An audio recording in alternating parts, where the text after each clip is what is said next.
Écoutez le monde vétérinaire autrement sur Veto Micro, un podcast produit par Thémavet.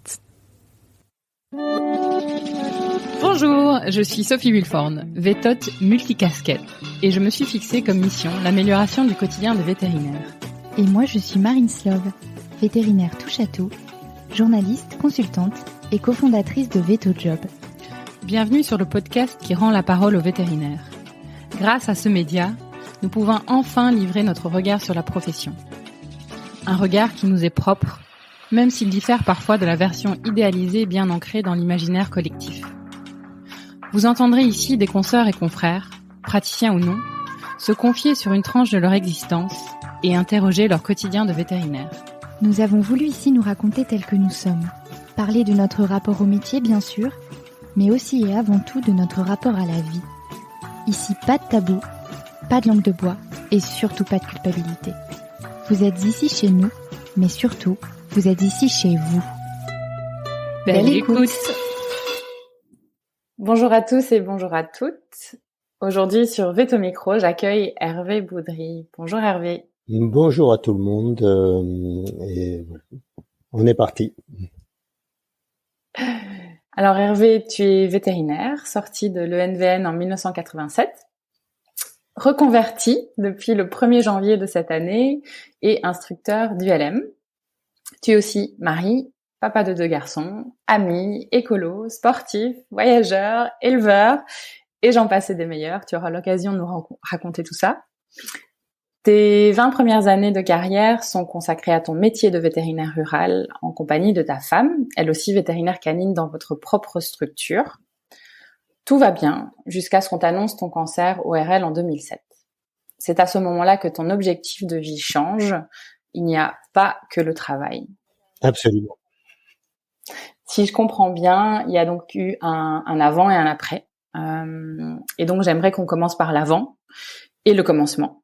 Et donc, je vais te poser la question habituelle. Pourquoi donc vétérinaire ?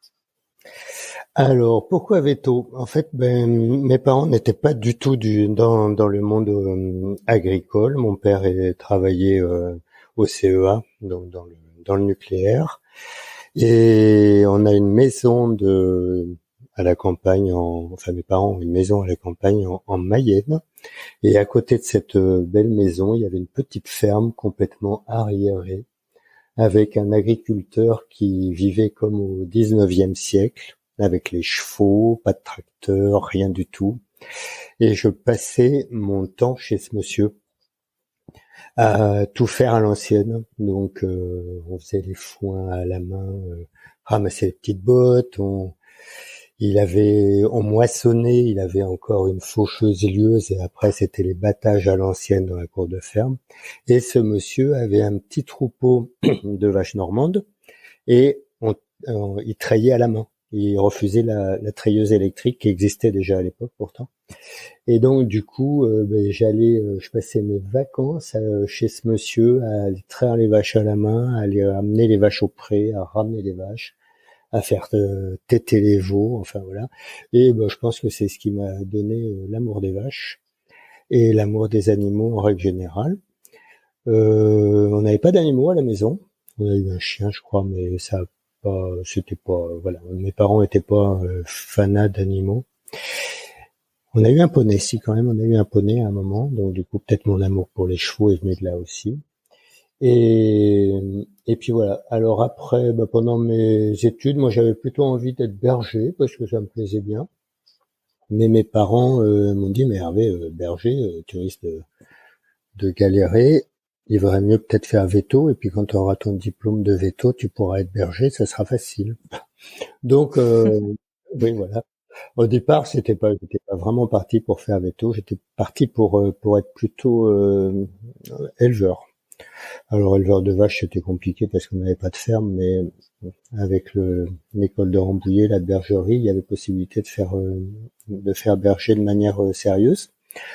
Et puis voilà, mes parents m'ont dit, non, mais écoute, berger, c'est un métier qui n'a pas forcément un avenir très certain. Par contre, si tu as un diplôme de veto, tu peux ne pas exercer veto et faire berger si tu veux. Et si berger, tu galères, tu auras toujours ton métier de veto derrière. La sagesse des anciens. Tout à fait. Hein, voilà. Ils ont bien mené ça. Ouais.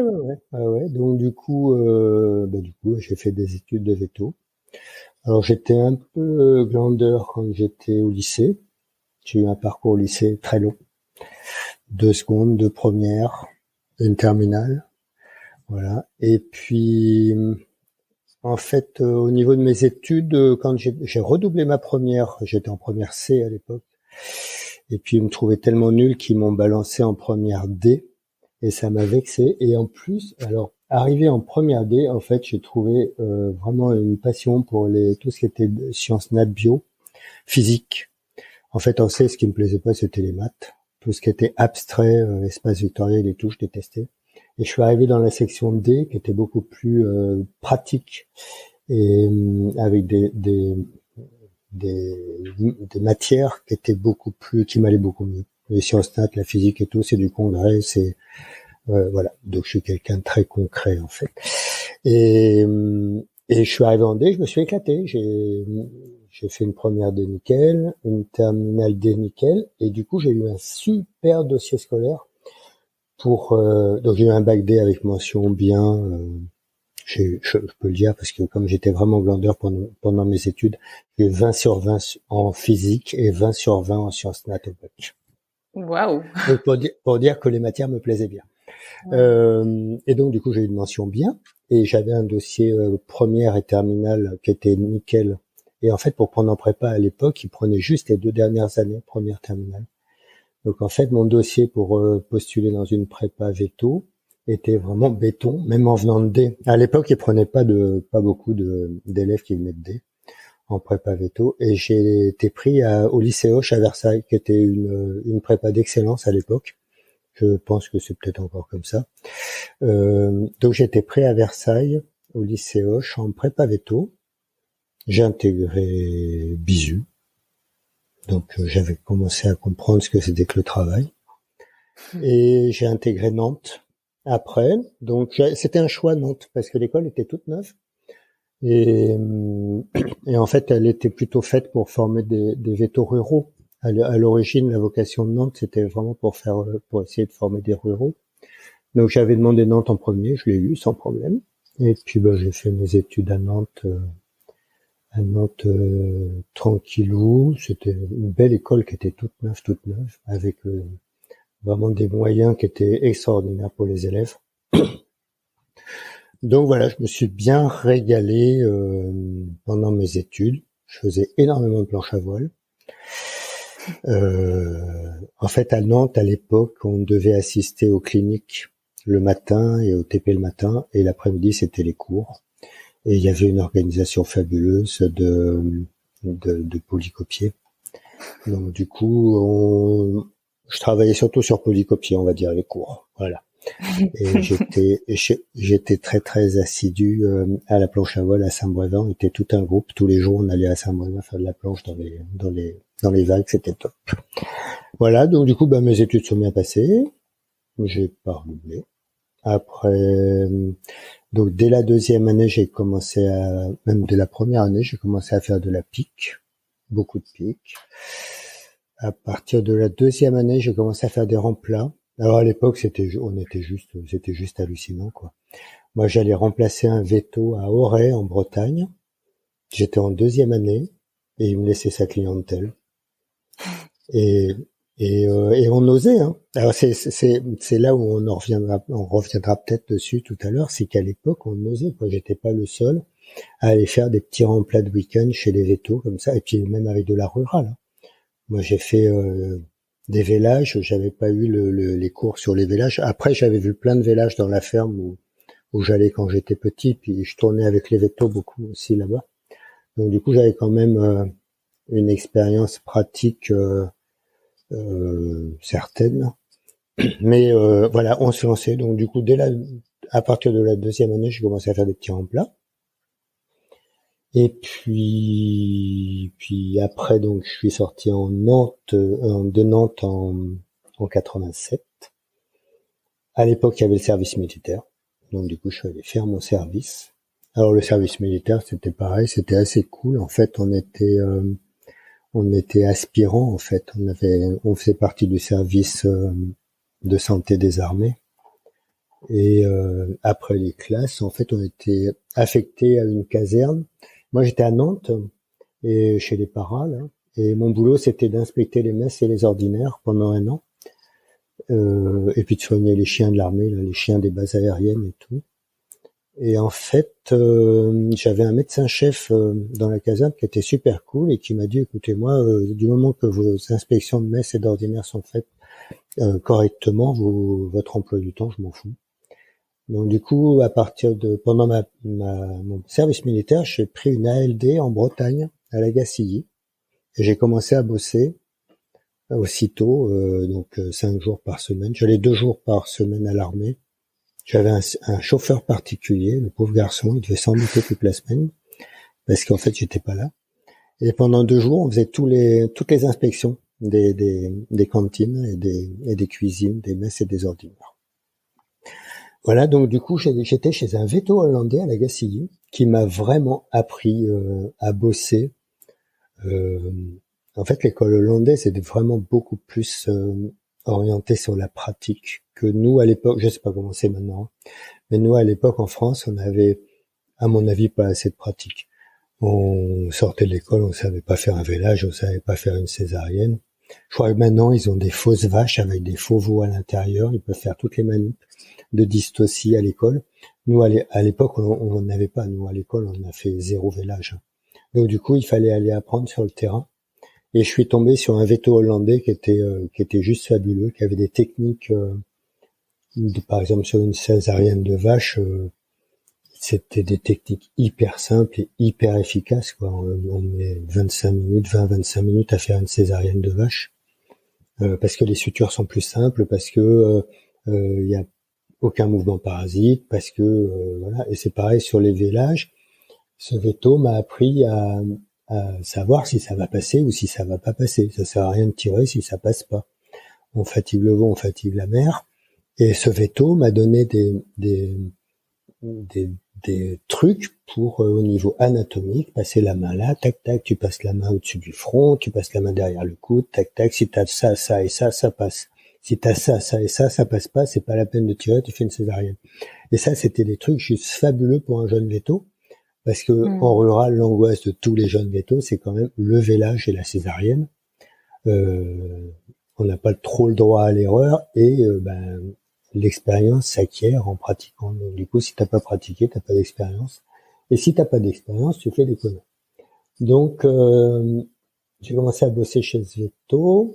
Donc là, ma femme est sortie 1 an après moi. Elle est venue me rejoindre là-bas. Le véto, il a dit, je veux bien vous former tous les 2. Il n'y a pas de problème, vous bossez. Bon, par contre, vous avez un seul salaire pour 2. Mais ça nous allait, parce qu'on on apprenait notre métier. À l'époque, en fait, on a accepté, on a bossé tous les 2 pour un seul salaire. Donc, mais le véto, il a formé Claire en canine, en chir, il faisait des ostéosynthèses et tout, hein, il bossait bien le gars.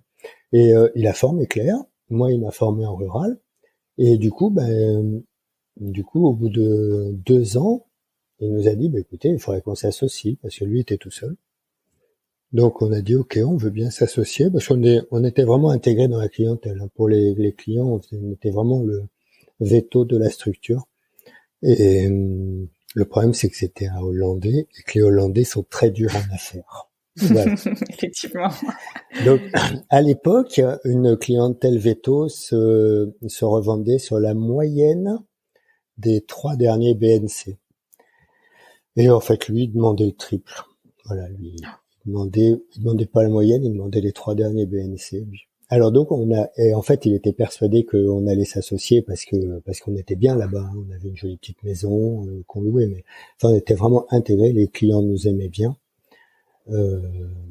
Les clients bretons sont pas faciles, mais ils nous aimaient bien quand même. Et du coup, quand on a commencé à essayer de discuter un peu pour dire baisser le prix, il voulait pas. Et puis au bout d'un moment, il nous a avoué que en fait, c'était pas 2 parts de clientèle qui avait racheté, mais lui, il aimerait bien repartir en Hollande, et donc c'était toute la clientèle qui était à vendre.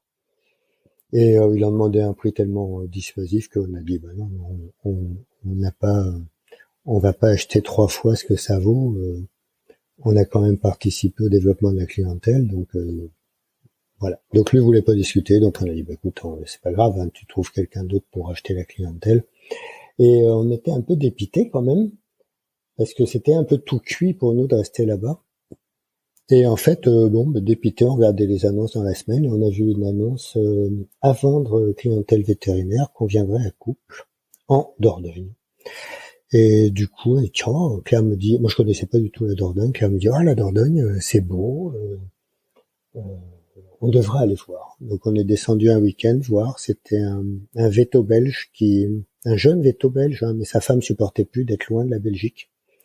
Donc sa femme lui a dit soit on retourne en Belgique, soit je retourne en Belgique. Donc lui, voilà, ça s'est dit. Voilà, ça s'est dit. Donc bon, il a trouvé un compromis parce qu'il voulait pas retourner en Belgique. En fait, il est retourné en Normandie, c'était plus près. Et ça allait à sa femme. Donc lui, il revendait sa clientèle. Ça faisait 4 ans qu'il était là seulement. Et c'était une petite clientèle quasiment exclusivement rurale. La canine n'existait pas beaucoup. Sa femme, elle travaillait, elle était véto aussi, mais sur la canine, c'était pas son truc. Donc du coup, il y avait quasiment pas de canine, il y avait que de la rurale. Pour nous, ça tombait super bien parce qu'en fait, quand on est arrivé là, Claire était enceinte jusqu'au cou de notre premier enfant. Donc, de commencer cool, c'était bien. Donc, elle a commencé, elle faisait 1 ou 2 consultes par jour. Et moi, je faisais une 15aine de visites de rural par jour.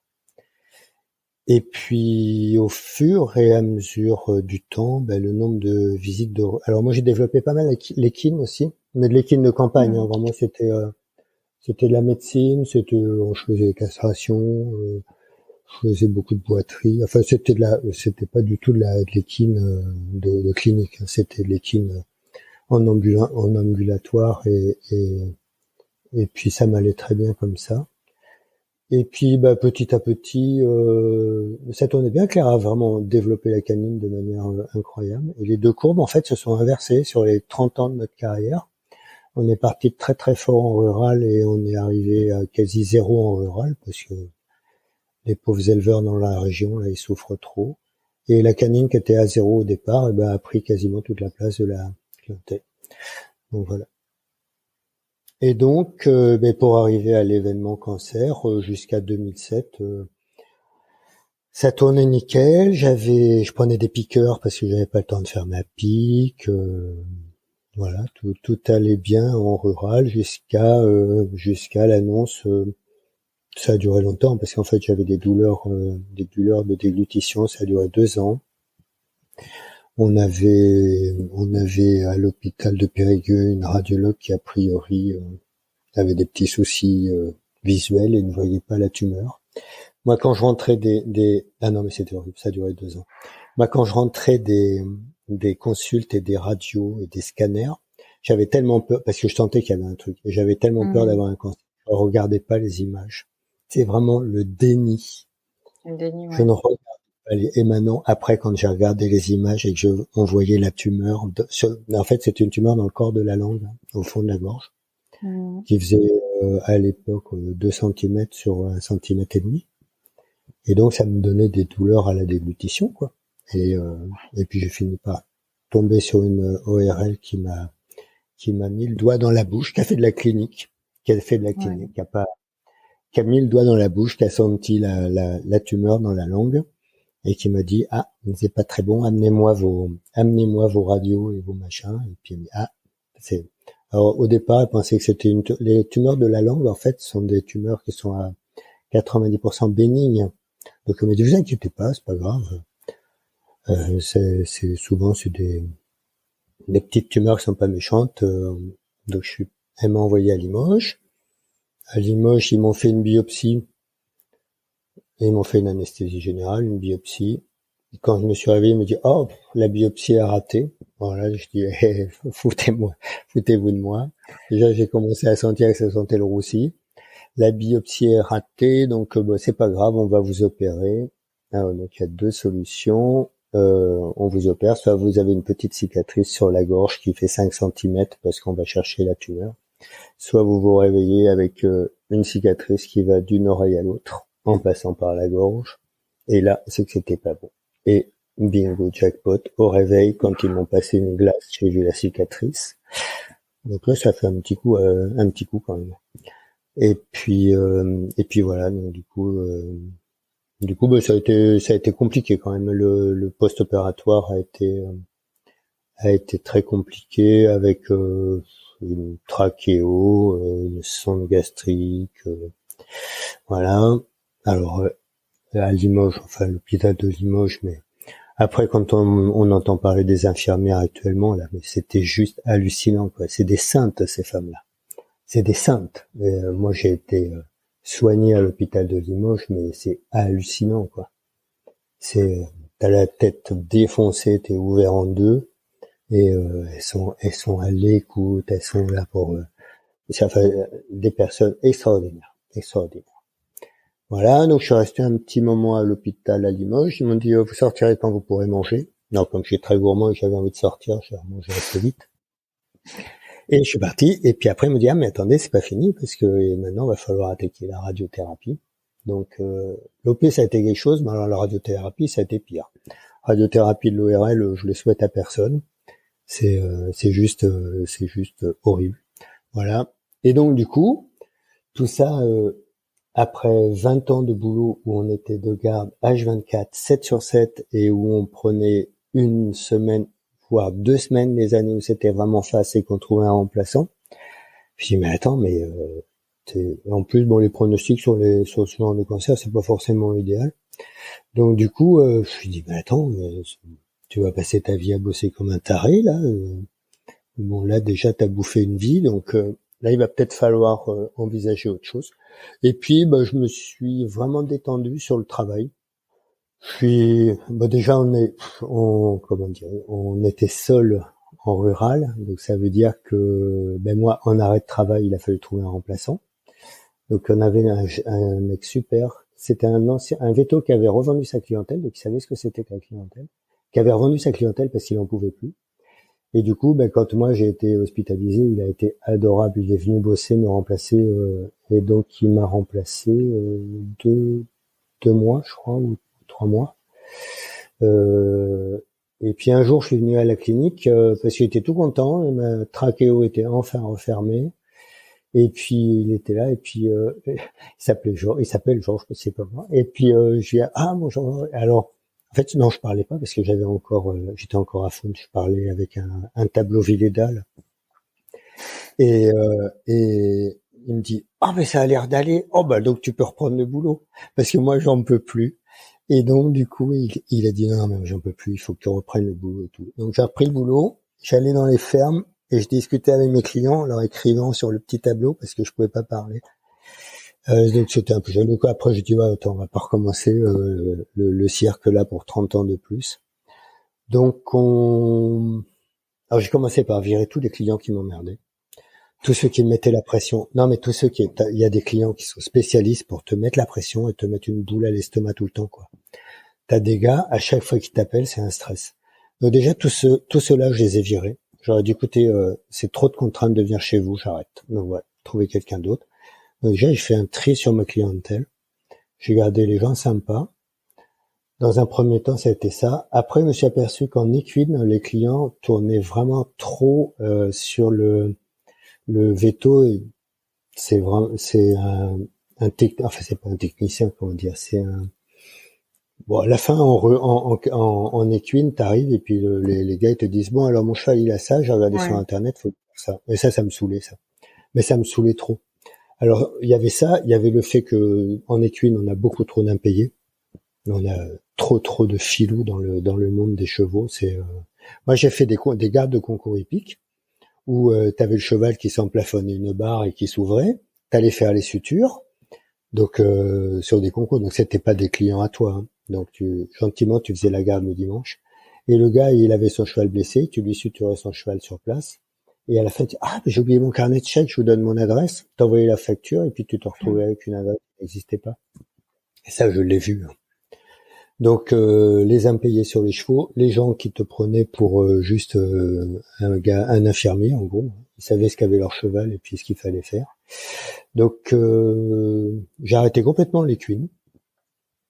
Il y a 3 ans de ça, j'ai dit, j'arrête complètement l'équine. Je ne fais plus que des vaches, parce que vraiment, les clients vaches, Bon, ils souffrent parce que la conjoncture est très très difficile pour eux. Surtout en Dordogne, hein, on a de la tuberculose, en veux-tu, en voilà. Et puis les cours de la viande, ça s'arrange pas. Donc du coup, les éleveurs de vaches, ils souffrent, mais c'est des gens qui sont tous très fidèles, qui sont tous très respectueux. Et moi, j'avais des clients qui avaient des dettes énormes, mais en rural, tu sais que tu vas être payé. Moi, j'avais un client qui me devait 6 000 euros. J'ai arrêté là, et le gars, il m'a payé. Hein, il a vendu quelques vaches et l'ambiance n'est pas du tout la même. Alors le problème, c'est que en rural, ils sont gentils, mais comme ils ont plus de sous, ils appellent de moins en moins. Donc les 3 dernières années là, mais c'était juste, j'étais le curé du village, quoi. J'allais juste faire des extrêmes onctions. Alors c'était terrible parce que c'était très très déprimant parce qu'en fait t'arrivais, tu voyais des vaches qui étaient étalées, prêtes à crever, et tu avais l'éleveur qui disait ouais, mais j'ai essayé de la soigner là, avec des antibiotiques. Oui, mais des antibiotiques ça fait pas tout, hein. Et surtout ce qui est métabolique, c'est pas top. Et en fait du coup je disais à mes éleveurs, je dis mais alors vous m'appelez pas parce que vous voulez économiser une visite. Vous faites des médicaments pendant 15 jours qui sont à côté de ce qu'il faudrait faire. Donc, vous bouffez du pognon à acheter des médicaments, à faire des médicaments. Et à la fin, vous avez des scrupules parce que votre vache va crever. Vous m'appelez, donc vous avez la visite. Et je euthanasie votre vache, donc vous avez la visite, vous perdez la vache et vous avez payé des médicaments pour essayer de soigner vous-même. Donc, c'est perdant, perdant, perdant. Voilà. Et mais vaut mieux même pas appeler du tout dans ce cas-là. Vaut mieux laisser mourir la vache, ça va plus vite et ça vous coûte moins cher. Et donc, l'ambiance était, ils sont vraiment déprimés, les pauvres, hein. Moi, des fois, je passais des consultes à plus de temps à dire aux gars, non, mais vous tirez pas un coup de fusil, quoi. Alors, donc on était plus le psy des éleveurs que le soignant des animaux à la fin. C'est horrible. C'est dur. Donc, ouais, c'est très dur. Et moi qui avais un peu morflé, vraiment, je devenais un peu dépressif, quoi. Ma femme dirait même dépressif. Donc voilà, j'ai dit au bout d'un moment, voilà, ça va pas, quoi. Donc moi, je faisais de plus en plus du LM. Donc ça, la profession veto, en fait, m'handicapait dans le développement de mon activité ULM. Parce que l'UNM, je me permets là du coup de te couper. Ça t'est venu comment? Ça faisait combien de temps que t'en faisais? C'était un truc que tu faisais depuis longtemps? Je faisais ça depuis 2000, juste avant mon cancer, tiens. J'ai commencé en 2006 l'ULM. J'ai commencé par faire du paramoteur. Donc le paramoteur, c'est une aile de parapente et tu as le moteur sur le dos. Le moteur à l'hélice, c'est une tondeuse à gazon, hein, en gros, sur le dos. Donc tu cours, tu gonfles ton aile comme en parapente, tu cours en mettant les gaz et tu arrives à décoller avec une aile de parapente sur le plat. Donc j'ai commencé ça juste avant mon cancer, juste avant le diagnostic. Et donc du coup, j'ai commencé par ça.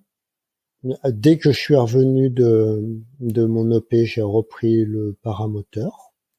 Après, j'ai passé mon brevet de pilote en ULM pendulaire. Donc l'ULM pendulaire, c'est ce que tout le monde appelle l'ULM, quoi, en fait. C'est comme une aile delta, mais il y a un chariot avec un moteur en dessous.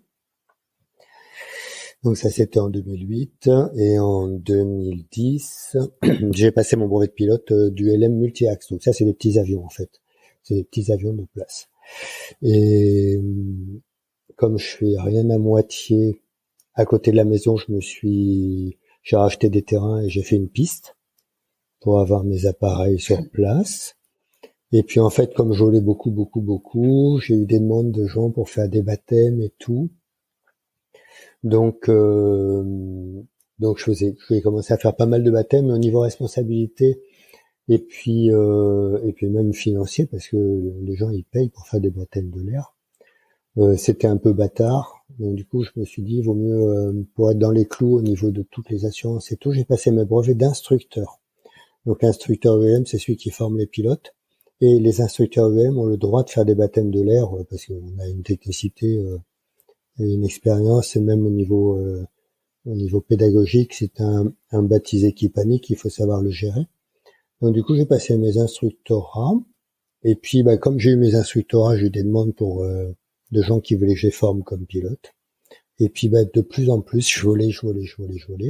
Et c'était galère parce que quand je faisais des baptêmes où je donnais des cours à des élèves et j'avais un vélage qui tombait, c'était compliqué, quoi. Donc j'avais le téléphone dans le casque. Et donc des fois, j'étais en l'air avec un élève. Alors j'avais mon ASV qui m'appelait. Ah, un vélage chez monsieur machin. Oh merde. Donc allez, on revenait sur la piste, on se posait. Je disais à mon élève, t'as déjà vu un vélage? Non? Bon, viens, on va voir un vélage. Voilà. Donc j'emmenais mes élèves ULM voir les vélages. Et puis après, on reprenait le cours du LM.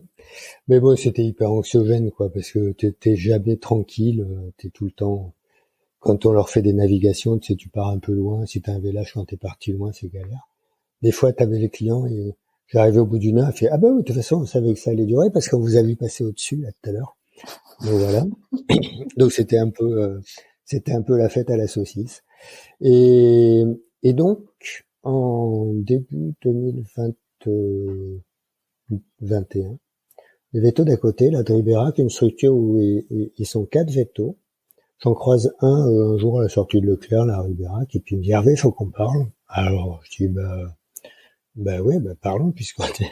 Il me dit ouais, écoute, on voit que on entend dire que tu vas peut-être arrêter et tout, et si t'arrêtes, on envisagerait bien de racheter votre structure. Alors bon, je dis écoute, je vais en parler à Claire. Et puis Claire, effectivement, elle voyait que moi j'en pouvais plus. Elle est très très bosseuse, Claire. Elle adore son boulot et elle, ça la gênait pas de travailler, mais elle sentait que moi j'en pouvais plus. Mais puis c'est fatigant. Moi je vais avoir 60 ans, les vélages à 3 heures du matin toutes les nuits, c'est chiant. Ça use au bout d'un moment. Et donc du coup, on dit comment on peut faire. Alors les vétos, on dit c'est une bonne idée. Du coup les vétos d'à côté nous ont racheté, donc ils ont racheté la clientèle cadine. La rurale, je leur ai offert ma rurale. Ils ont acheté la clientèle canine et ils ont racheté les murs de la petite clinique qu'on avait à Tocane, là. Et du coup, ils ont dit à Claire, mais on veut bien le faire, mais par contre, tu restes avec nous comme travailleur indépendant. Et donc Claire travaille 3 jours par semaine pour les vétos qui ont racheté la structure. Et elle est en collaborateur libéral. Donc ça, c'est top. Donc elle a plus les papiers à faire, elle a plus les salaires, elle a plus tout ce qui est paperasse, elle est payée au fixe et on n'a plus de garde, elle a plus de garde. C'est-à-dire qu'on n'a plus le téléphone à la maison, ni le midi ni le soir. Mais non, juste ça change la vie, quoi. Ça change la vie. Et donc depuis le 1er janvier, on a ce rythme-là. Claire travaille lundi, mardi, mercredi comme veto. Elle est en week-end mercredi soir. Et moi, j'ai ma petite école du LM là. Et donc, du coup, on gère notre temps comme on veut maintenant. C'est top. La vie a changé. Ça, oui, j'allais dire, ça a dû vous faire un sacré changement quand même de passer à 30 ans, hein. 30 ans où tu vas prendre ta douche et t'as le téléphone sur le lavabo de la salle de bain parce que et le soir, t'as fait... Alors, à la fin, on trouvait plus de piqueurs parce que nous, la Dordogne, comme il y a énormément de tubes et qui ont fait de la tube comparative sur toutes les vaches tous les ans, les piqueurs, et puis attends, c'est mesuré au cutimètre à J0 et à J3, hein, avec tableau des machins, donc c'est un gros bordel la pique en Dordogne. Et du coup, pendant un moment, je faisais faire ma pique, mais au début, on avait 30 coups de fil de piqueurs, vous n'auriez pas de la pique à faire. À la fin, la Dordogne, on trouve pas de piqueurs, quoi. Donc du coup, tu te tapes des journées où tu fais tes visites, où tu fais tes vélages la nuit, où tu fais ta pique dans la journée. Et quand tu vas prendre ta douche le soir parce que t'es bien fatigué, t'as à peine sec sorti de ta douche que t'as une matrice qui tombe, tu vois. Donc effectivement, le plus de garde, plus de rural, même Claire, hein, le dimanche, elle passait ses dimanches à aller suturer les chiens de chasse qui sont ouverts par les sangliers. Maintenant, le dimanche, Claire, elle bosse plus, on est tranquille. Non, ça change la vie. Alors, je râle un petit peu après les jeunes vétos qui veulent pas faire les gardes et qui veulent pas s'engager, qui veulent bien être salariés avec des horaires et tout. Alors pas tous, hein, je généralise pas, mais quelque part ils ont peut-être raison, hein. le boulot que nous on a connu avec ma vieille copine Hélène Létard. Petite mention. Ouais, Hélène, si tu nous écoutes. On est sortis ensemble de l'école, on était dans la même promo. Et mais nous, notre manière de travailler, c'était juste complètement hallucinant, quoi. Mais il y en a encore, hein, des vétos. Moi, j'ai un copain en Corrèze qui est tout seul en rural, qui travaille comme un débile, hein, et qui est de garde tout le temps. Et non, mais et sa femme fait la canine. Le même schéma que nous, sur des mêmes générations. Mais maintenant, t'as plus un couple de vétérinaires qui veut faire ça. C'est juste pas possible. Non. Nous, la dernière année, on s'était arrangé avec un veto à côté, à Brantôme, là. On faisait un week-end sur 2 de garde. Donc déjà, ça nous avait bien changé la vie. Déjà, on avait un dimanche de temps en temps où on bossait pas. Mais non, le rythme où t'es de garde H24, 7 sur 7, 350 jours par an, ils en veulent plus, les jeunes, et ils ont raison. Mais après, il faudrait qu'ils s'investissent plus sur le fait de s'installer et de... Après, je sais pas si... Moi, je suis plus du tout dans la partie, mais après, les structures qui rachètent et puis qui prennent les vétos comme salariés, après, ça a l'air d'arranger tout le monde, donc pourquoi pas. Après, je suis pas certain que les jeunes vétos auront autant une carrière aussi belle que celle qu'on a eue. Nous, on en a bavé, mais on a quand même bien gagné notre vie. Et maintenant, on a une vie très, très confortable, mais on l'a pas volée, quoi. On l'a pas volée. C'est ça, je pense qu'on est dans un monde assez, changeant, hein, différent. Aujourd'hui, les attentes et les besoins sont plus du tout les mêmes, je pense aussi, hein. Absolument. C'est ça. Nous, on a eu des jeunes stagiaires qui venaient à la clinique, là. Donc super, hein, mais sauf qu'à 18h, fallait pas dire un vélage, on va faire un vélage, hein. C'était c'était fini, quoi. Ouais. Alors Hervé, je suis pas encore rassasiée, hein, de tes histoires du LM, donc je me permets de reboucler. Ouais. T'avais fait un peu, des baptêmes de l'air, de l'avion, avant que tu te mettes au paramoteur. C'est quoi qui t'attirait là-dedans? Mais en fait, j'ai toujours eu envie de voler. Et pour moi, c'était vraiment un loisir totalement inaccessible parce que mes parents avaient un copain qui faisait de l'avion et c'était les gens vraiment très très très aisés qui faisaient ce genre de sport. Et un jour, j'étais dans ma piscine à la maison et j'ai vu passer un paramoteur au-dessus. Je savais même pas que ça existait, ce genre de truc. Et je dis mais ça a l'air génial ça. Et juste au même moment, sur l'aérodrome qui est à 10 km de la maison, là, il y a un instructeur qui s'est installé pour former les gars en paramoteur. Alors là, j'ai sauté dessus. Mais autrement, j'avais aucune notion de ce que c'était, quoi, de voler. C'était un rêve d'enfant, comme tous les enfants, je pense, hein, tout le monde rêve de voler. Mais c'était vraiment le gars qui passait au-dessus de ma piscine, là. Je dis, mais c'est génial, ça. Et effectivement, c'était, voilà. Donc voilà, une fois, comme je dis à mes élèves, hein, une fois que tu as commencé à décoller, après, tu regardes plus le sol, tu regardes tout le temps au ciel, quoi. T'étais mordu, quoi. Ah, mais c'est hyper apaisant. C'est hyper apaisant.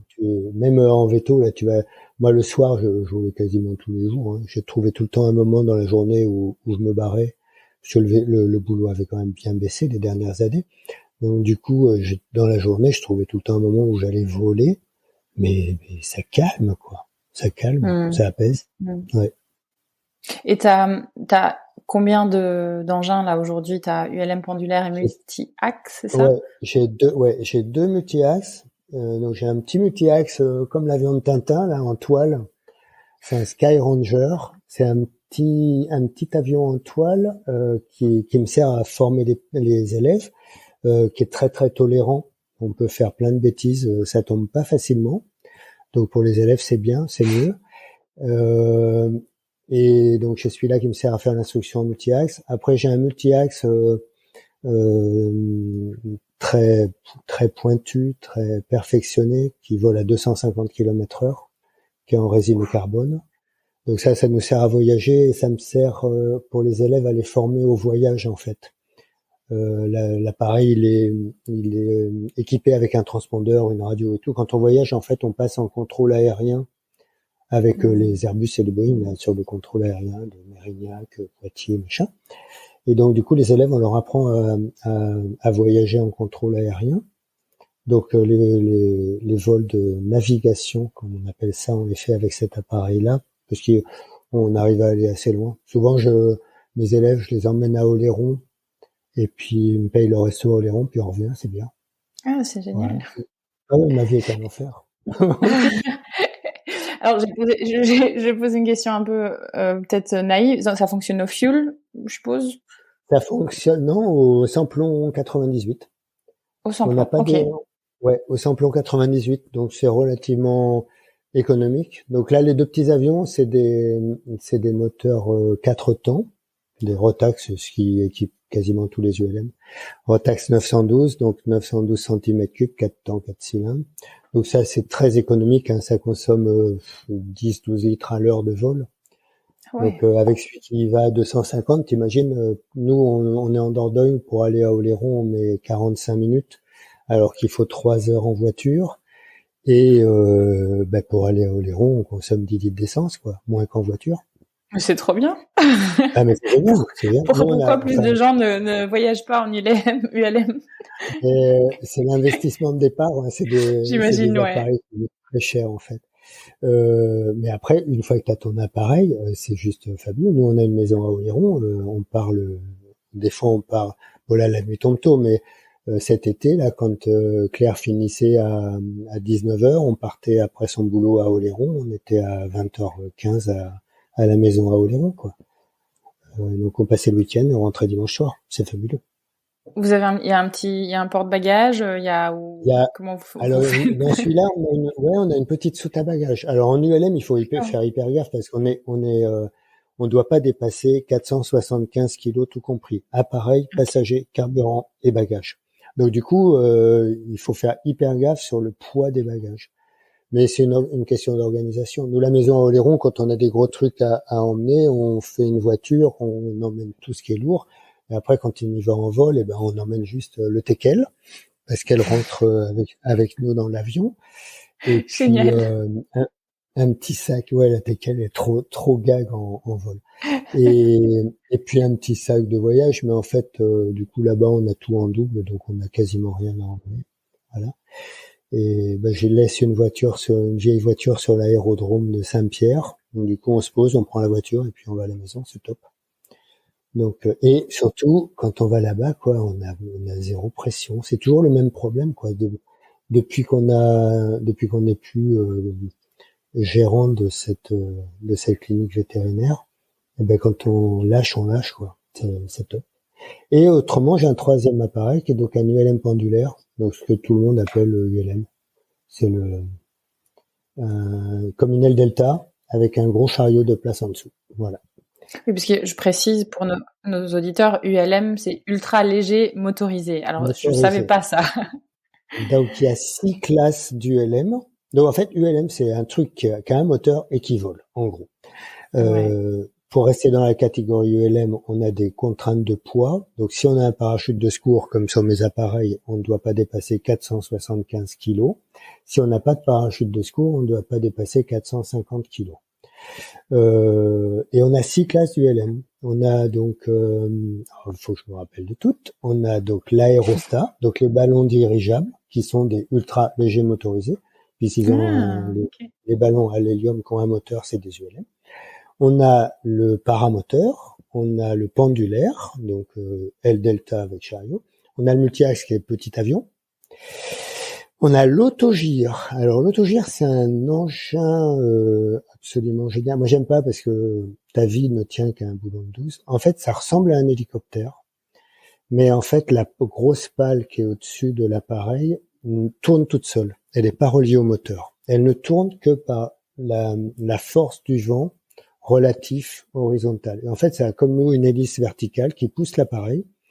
Et le fait d'avoir de la vitesse fait tourner, c'est un truc le premier gars qui a volé en autogire, c'est un grand malade, quoi, parce que t'as une pale qui est mue uniquement par la vitesse horizontale pour te dire que ça va te créer de la portance, il faut le vouloir, quoi. Mais c'est un appareil qui a un domaine de vol absolument extraordinaire. Donc l'autogire. Et le 6e, c'est des petits hélicoptères. Donc, hélicoptère qui fait moins de 475 kilos tout compris. Donc, c'est des tout petits hélicoptères de place. C'est la classe 6. Ça prend beaucoup d'ampleur, mais ce qui arrête, c'est le prix des appareils, quoi. C'est juste, c'est comme l'hélicoptère en règle générale, c'est juste inaccessible. C'est inaccessible. Déjà, nos multi-axes, c'est pas donné, mais l'hélicoptère, c'est juste inabordable pour des budgets normaux. Voilà. C'est quoi l'ordre de prix d'un multi-axe, par exemple? Alors, moi, celui que j'ai là qui va vite, c'est des appareils qui tournent à 150 000 euros quand même. Ah ouais, ça fait une belle bagnole. Ouais. Ça fait un petit budget.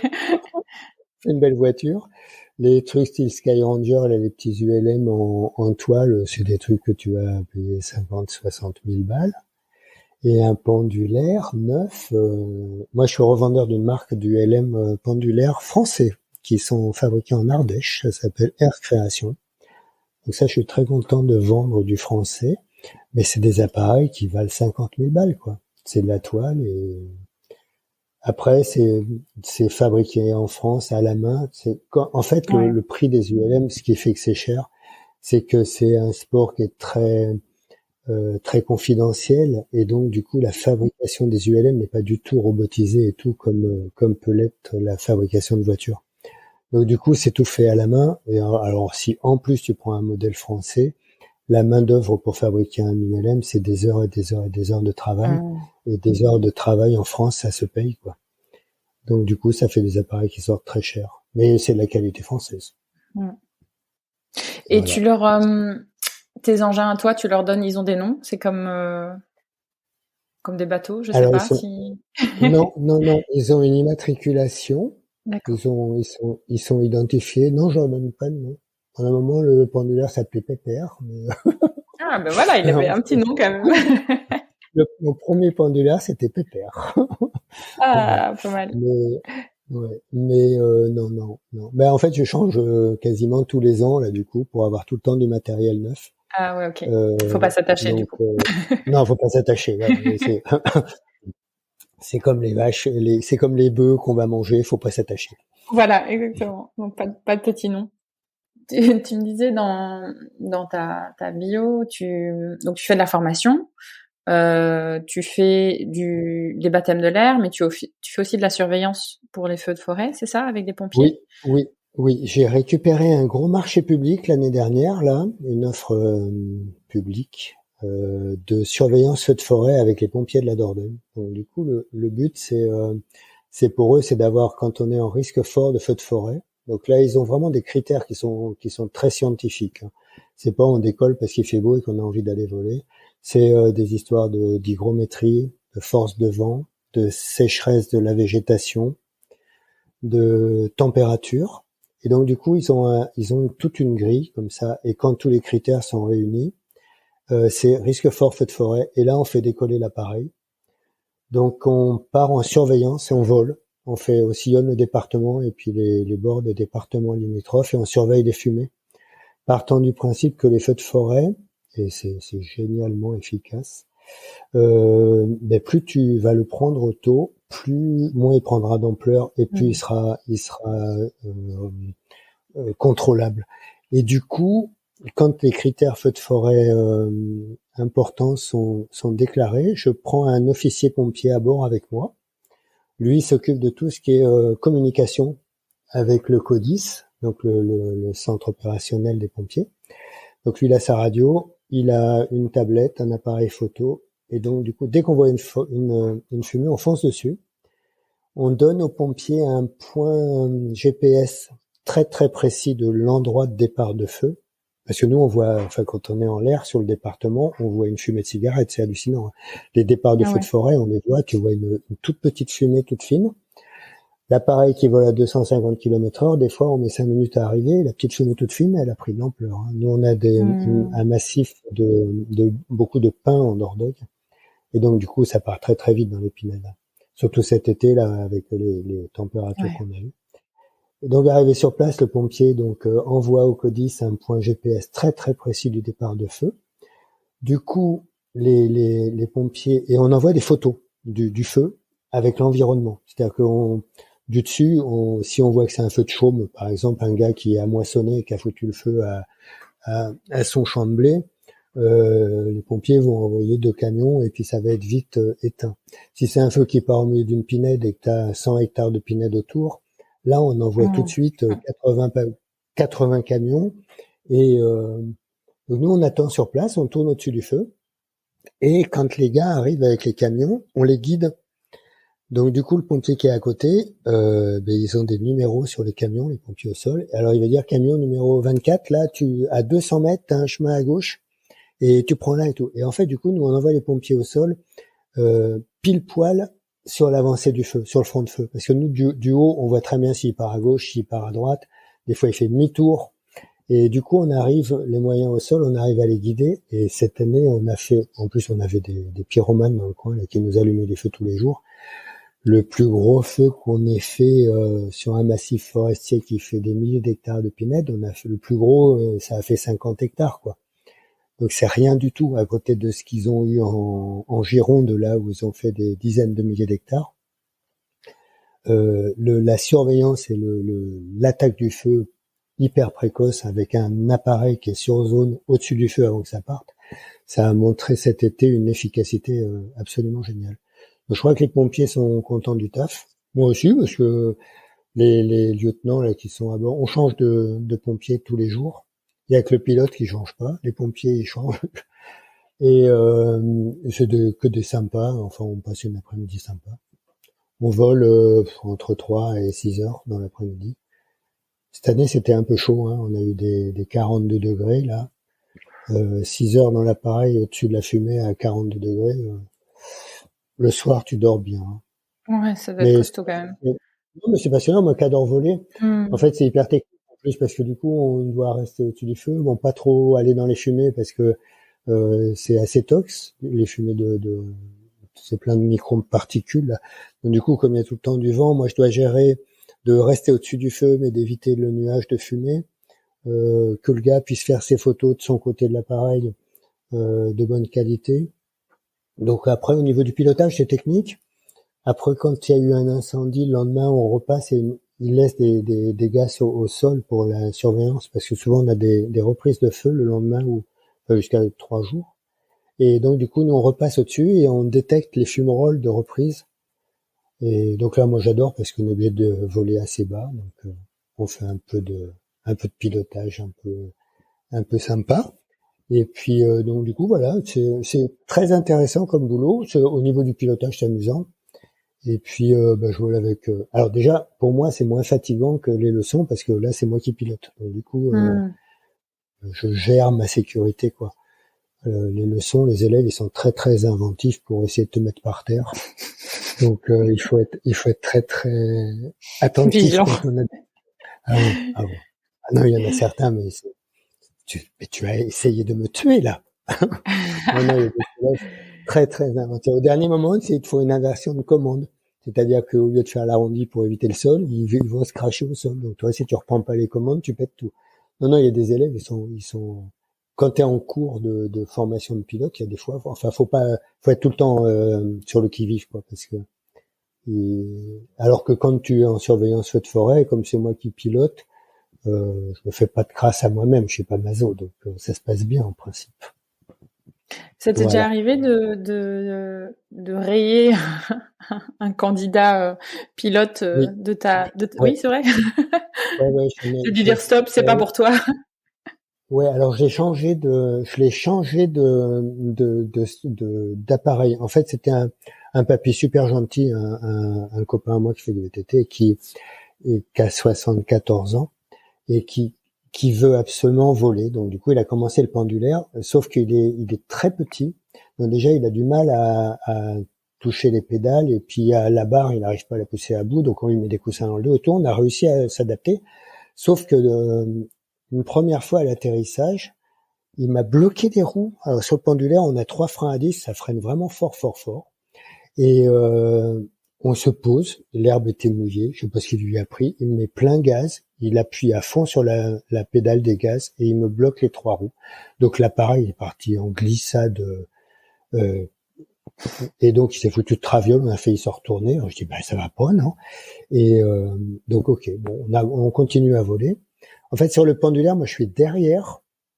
Donc, j'ai accès aux commandes du trapèze. J'ai des barres derrière. Je peux, au niveau de la gestion des trajectoires, je peux intervenir. J'ai un accélérateur derrière. Je peux remettre les gaz, mais je n'ai pas de frein. Et donc, du coup, ça veut dire que l'élève qui est devant, si il me met plein gaz et qu'il freine pas, moi, je n'ai pas grand-chose à faire. Alors, j'ai un coupe-circuit. Je peux couper le moteur. Donc, mon petit papy, là, tout gentil, me fait la première fois, là, plein gaz à l'atterrissage. Bon, c'est un peu dangereux, mais bon, c'est pas grave. Je dis, attention, tu fais plus ça, ok. Et peut-être 6 mois après, au décollage, l'appareil, perte de puissance, mais juste en bout de piste. Vraiment le truc pourri où t'as pas encore assez de hauteur pour faire demi-tour, te reposer sur la piste. Et devant, on avait un champ de maïs. Donc, ça puait, quoi. Et donc, du coup, je dis, de toute façon, pas le choix, on va devant, on va se poser dans le maïs. Et donc, mon papy, et puis, ça descend, et puis, il y a un pré qui est un petit peu à droite, là, dans l'autre sens, avec une ligne électrique. Je dis à mon papy, je dis, écoute, je prends les commandes, je tourne un petit peu, là, et on va se poser en entrée de champ, et on va passer sous la ligne électrique, ça va passer. Je dis, par contre, dès qu'on est posé, tu freines gentiment, parce que le champ, il descend, et au bout, il est court, et il y a une grosse haie de ronces. Et donc, du coup, mon papy, ouais, ok. Donc, je prends les commandes, j'amène l'appareil là où je veux, je le pose là où je veux, et je lui dis, vas-y, freine gentiment. Et là, il me fout plein de gaz et il me bloque les 3 roues. Il s'est mis debout sur les 2 pédales, comme il m'avait fait sur la piste. Et là, je gueule, je dis, mais lâche tout. Et là, mais il était plus là, quoi. Il était plus là. Et donc, j'ai juste eu le temps de trouver le coupe-circuit. On s'est arrêté à 1 mètre de la haie de ronces. Et là, je lui dis, descends mon appareil. Et en fait, l'appareil, il avait juste eu une perte de puissance, mais il n'a pas calé. Et donc, je dis, non, mais Raymond, là, tu vas finir par nous tuer, arrête maintenant. Donc, je dis, écoute, si tu veux continuer à voler, je te passe sur le multi-axe, parce que là, je suis à côté de toi, et là, je peux tout gérer dans le multi-axe. Je peux gérer les gaz, je peux gérer les freins, donc, je dis non, parce que là, ça fait déjà 2 fois. Donc, lui, je l'ai réorienté du pendulaire au multi-axe. Et il trouve ça bien, parce qu'il a moins froid maintenant. Parce que le multi-axe est fermé. Il y a des élèves qui vont pas au bout de la formation, hein. D'accord, ouais. Il y en a qui arrêtent de même. Alors, les jeunes, en principe, ça se passe super bien. Là, en ce moment, j'ai des élèves en pendulaire, là, des gamins de 30 ans, là. Oh, mais c'est hallucinant, ça apprend vite à cet âge-là.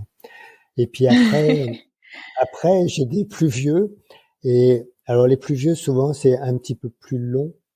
En fait, au départ, maintenant, je suis méchant. Je dis, quel âge t'as?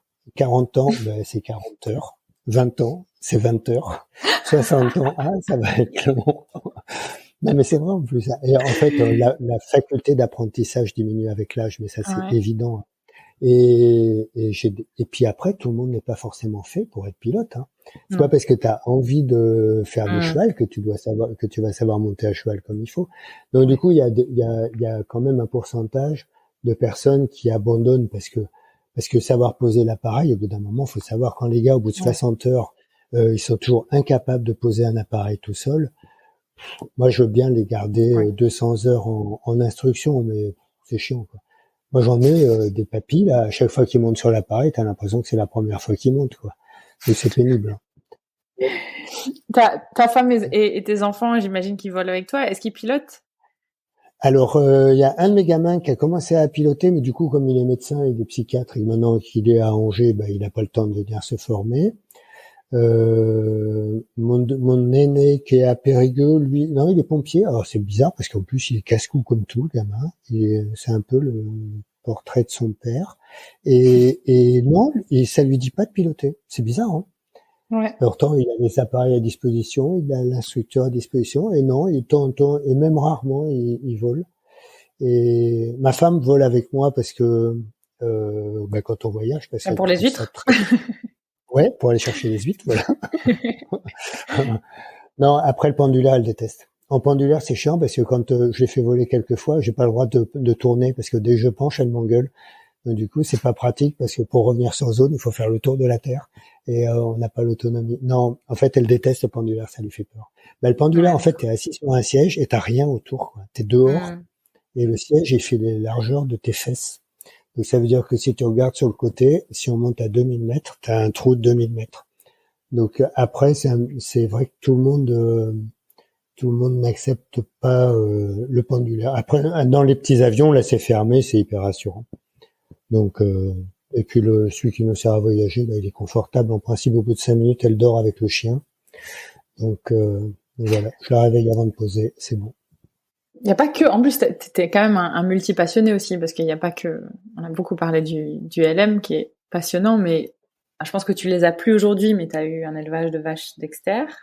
Ah Tu es assez intéressé par l'écologie aussi, le Ouais. sport, le VTT, le surf, le bricolage, donc vas-y, dis-nous-en un peu plus. Alors bon, j'ai été diagnostiqué un peu hyperactif. Hein. Ma femme mérite une médaille. Parce qu'en fait, j'ai 200 idées à la seconde et tout ce que je fais, je le fais à fond. Donc du coup, pour elle, c'est un petit peu pénible, j'avoue. Non, j'adore les animaux, j'adore les vaches et ça m'énervait de voir mes clients qui avaient des veaux qui crevaient et je trouvais que, enfin, c'est pas compliqué, quoi. Un veau, si tu le prends comme un bébé, c'est de la pédiatrie, hein, l'élevage, hein, de veaux. Nous, chez nous, c'est du veau de lait sous la mer qu'ils font, là. Et des fois, ça m'énervait de trouver des veaux qui étaient dans des états lamentables. Je dis, mais c'est pas possible. Et puis, j'ai eu l'occasion d'acheter 3 vaches Dexter et un taureau Dexter. Et comme j'avais plus de chevaux à la maison, je dis, oh, c'est sympa, les vaches. Puis c'est des vaches miniatures. Les Dexter, alors déjà, j'adore manger de la viande. Donc la Dexter, c'est une race anglaise de petites vaches à viande. En fait, c'est des limousines Playmobil. Voilà. Tu prends une limousine, tu la réduis et ça te fait une Dexter. Et ça a une viande d'une qualité extraordinaire. Ça a le goût de la Black Angus, en fait. D'accord. Et donc, c'est des petites vaches. C'est choupi. Le fait que ça soit petit, ça te défonce pas les prés l'hiver. Avant, j'avais des blondes d'Aquitaine et une blonde d'Aquitaine d'une tonne. Quand elle marche dans les prés mouillés, l'hiver, ça se voit, ça fait des gabis. Alors que la Dexter, comme c'est léger, ça abîme pas. Donc du coup, j'ai commencé par 3 vaches et un taureau, puis rapidement, ça a fini à 11 vaches et un taureau, plus les veaux, plus les bœufs que je gardais. Donc c'était un troupeau j'étais que des vaches qui étaient inscrites au herdbook. Du coup, les femelles, je les vendais comme génisse herdbooké. Et les mâles, je les castrais et je faisais des bœufs de viande. Donc tous mes potes mangeaient de la Dexter. Et nous aussi d'ailleurs. Et donc ce petit troupeau de Dexter, donc je faisais de l'élevage, j'avais des veaux et tout. Et puis je me régalais. Un veau Dexter, on a des photos de la teckel à côté d'un veau Dexter. Le veau Dexter, il est grand comme la teckel, quoi. Il y a juste les pattes plus longues, c'est tout. Ah oui, c'est si petit que ça. Mais c'est microscopique. Hein. C'est choupi. Hein. Les veaux Dexter, c'est choupi. Et ils ont pas des soucis de vélage un peu? Ah non, ça va tout seul. Dexter, non? Ça va tout seul? J'avais en tête que... Ah ouais. C'est comme les limousines. J'ai jamais fait de césarienne sur mes vaches. D'accord, ok. J'ai eu une seule fois une dystocie de position, qui arrivait par le cul. Et le temps que je me prépare pour l'aider à véler, même elle a réussi à le sortir en siège. Non, c'était un siège. Ouais. C'était un siège, elle a réussi à le sortir en siège. J'ai jamais vu ça sur une limousine ou une autre vache. La vache, elle a poussé, j'ai mis la queue arriver, et elle m'a expulsé le petit. Non, ça va le super bien, c'est top. Ouais. Mais j'avais pour les vélages, je m'étais équipé, j'avais des caméras dans la grange, sur mon téléphone pendant que j'étais en visite veto chez les autres, je regardais quand j'avais une vache qui devait véler, je surveillais ma vache sur mon téléphone. Alors c'est pareil, des éleveurs, je leur ai dit, mais pourquoi vous équipez pas en caméra? Maintenant, une caméra, ça vaut 100 balles, quoi. Ouais. Et les gars, ils perdaient des veaux au vélage parce que, on l'a pas vu véler. Mais non, mais regardez, moi, la vache, elle est dans le box, là, et la caméra, elle passe sur mon téléphone. Et donc, du coup, non, moi, je m'amusais bien avec mes petites vaches, là. Puis surtout, on mange de la bonne viande. Et puis, depuis que j'ai arrêté de veto, en fait, et qu'on part beaucoup à Oléron, pour faire l'élevage, faut être sur place. Hein. Ça allait quand on était de garde tout le temps et on bougeait pas, en fait. Mais là, comme on passe quasiment des fois la moitié de la semaine à Oléron, tu peux pas avoir des veaux, des vaches qui vèlent et tout sans être là. Donc du coup, j'ai un de mes clients qui voulait monter un élevage de Dexter, qui m'a racheté tout mon troupeau. Donc toutes mes vaches, elles sont parties ensemble chez un gars qui est super gentil, c'est sa fille qui s'occupe des Dexter. Et donc du coup, elles sont bien placées, ça me va bien. Et là, j'ai gardé que 5 bœufs qui me restaient qui vont passer tranquillement chacun leur tour en vacances au congélateur. Voilà. Et donc comme ça, je suis plus embêté avec la surveillance des vélages, des veaux et tout. Mais j'adorais ça moi, l'élevage de Dexter. Je trouve mes petites vaches, elles étaient trop mignonnes. Voilà. J'ai l'impression que au moment donné où ta vie était en transition, les choses se sont bien mises en place dans ta clinique qui a été revendue, et puis finalement tes vaches aussi. C'était un peu le même scénario, j'ai l'impression. Depuis le cancer, j'ai résisté quand même quelques années, mais c'est vrai que, et puis après, tu sais, quand t'as fait veto rural pendant 30 ans, il y a plus grand chose qui te fait waouh, quoi. Au départ, t'es stressé quand tu vas faire un vélage, et merde, pourvu que ce soit pas une césarienne. Quand tu vas faire un vélage, merde, pourvu que ce soit pas une dystocie. Moi, à la fin, les veaux, plus ils étaient tordus dans les vaches, plus ça m'amusait, quoi. Plus c'était, un challenge de le déplier à l'intérieur et de le sortir, plus ça m'amusait. Mais après, c'est vrai, quand t'as plus en fait, c'était tout en routine, en fait. Les vélages, c'était pas waouh, je suis content, je vais faire un vélage. C'était que des contraintes parce que au niveau du temps, de la fatigue et tout. Après, je pense que quand t'as fait 30 ans de rural, t'as plus une vache quand même. Tu vas pas aller faire des trucs aussi pointus que sur des chiens ou sur des chevaux. Donc l'activité, même au niveau chirurgie et tout, c'est quand même. On a fait des trucs marrants sur les vaches, mais c'est moins pointu qu'en canine ou qu'en équine, quoi. Donc moi la canine me plaît pas. Je suis vraiment fait pour être dehors, et quand Claire pouvait vraiment exceptionnellement ne pouvait pas exceptionnellement faire ses consultations et que je devais la remplacer, c'était un peu un purgatoire pour moi d'aller m'enfermer dans la salle de consulte. J'aime pas du tout. C'est quoi que t'appréciais le plus dans le métier de vétérinaire? D'être dehors, le contact avec les vaches, parce que j'adore les vaches. Les chevaux, j'adore les chevaux. Enfin, si j'avais pu, j'aurais fait que des chevaux. Et le contact avec la clientèle. Alors moi, comme j'étais seul à bosser, j'ai plein de clients qui appréciaient ça aussi, c'est que en fait, ils me disaient, on adore bosser avec vous, parce que bon, déjà, a priori, je travaillais pas trop mal, mais surtout, j'étais tout seul, donc du coup, je suivais les cas de bout en bout. Et ils disaient, j'ai des clients qui venaient d'autres clientèles où ils étaient plusieurs vétos associés, et ils disaient, ce qui est appréciable chez vous, c'est qu'en fait, comme c'est tout le temps vous qui venez, vous voyez une vache malade, si le lendemain ça va pas mieux ou que il y a besoin de la revoir, c'est vous qui revenez, vous suivez votre cas. Et vraiment, j'étais le médecin de famille, quoi. Et avec les éleveurs de vaches, j'avais vraiment un rapport de médecin de famille. C'était confident et tout. Enfin, je pense que tous les vétos ruraux de notre génération, on était les confidents des éleveurs. Hein. Moi, je savais tout sur les potins familiaux, les maladies intimes. Non, c'était vraiment énorme. Il y a des fois, c'était gênant même. Voilà, donc, et puis non, quand ils n'avaient pas le moral, ils se confiaient et tout. Enfin, c'était vraiment un partenariat c'était médecin de famille à l'ancienne, et ça j'adorais.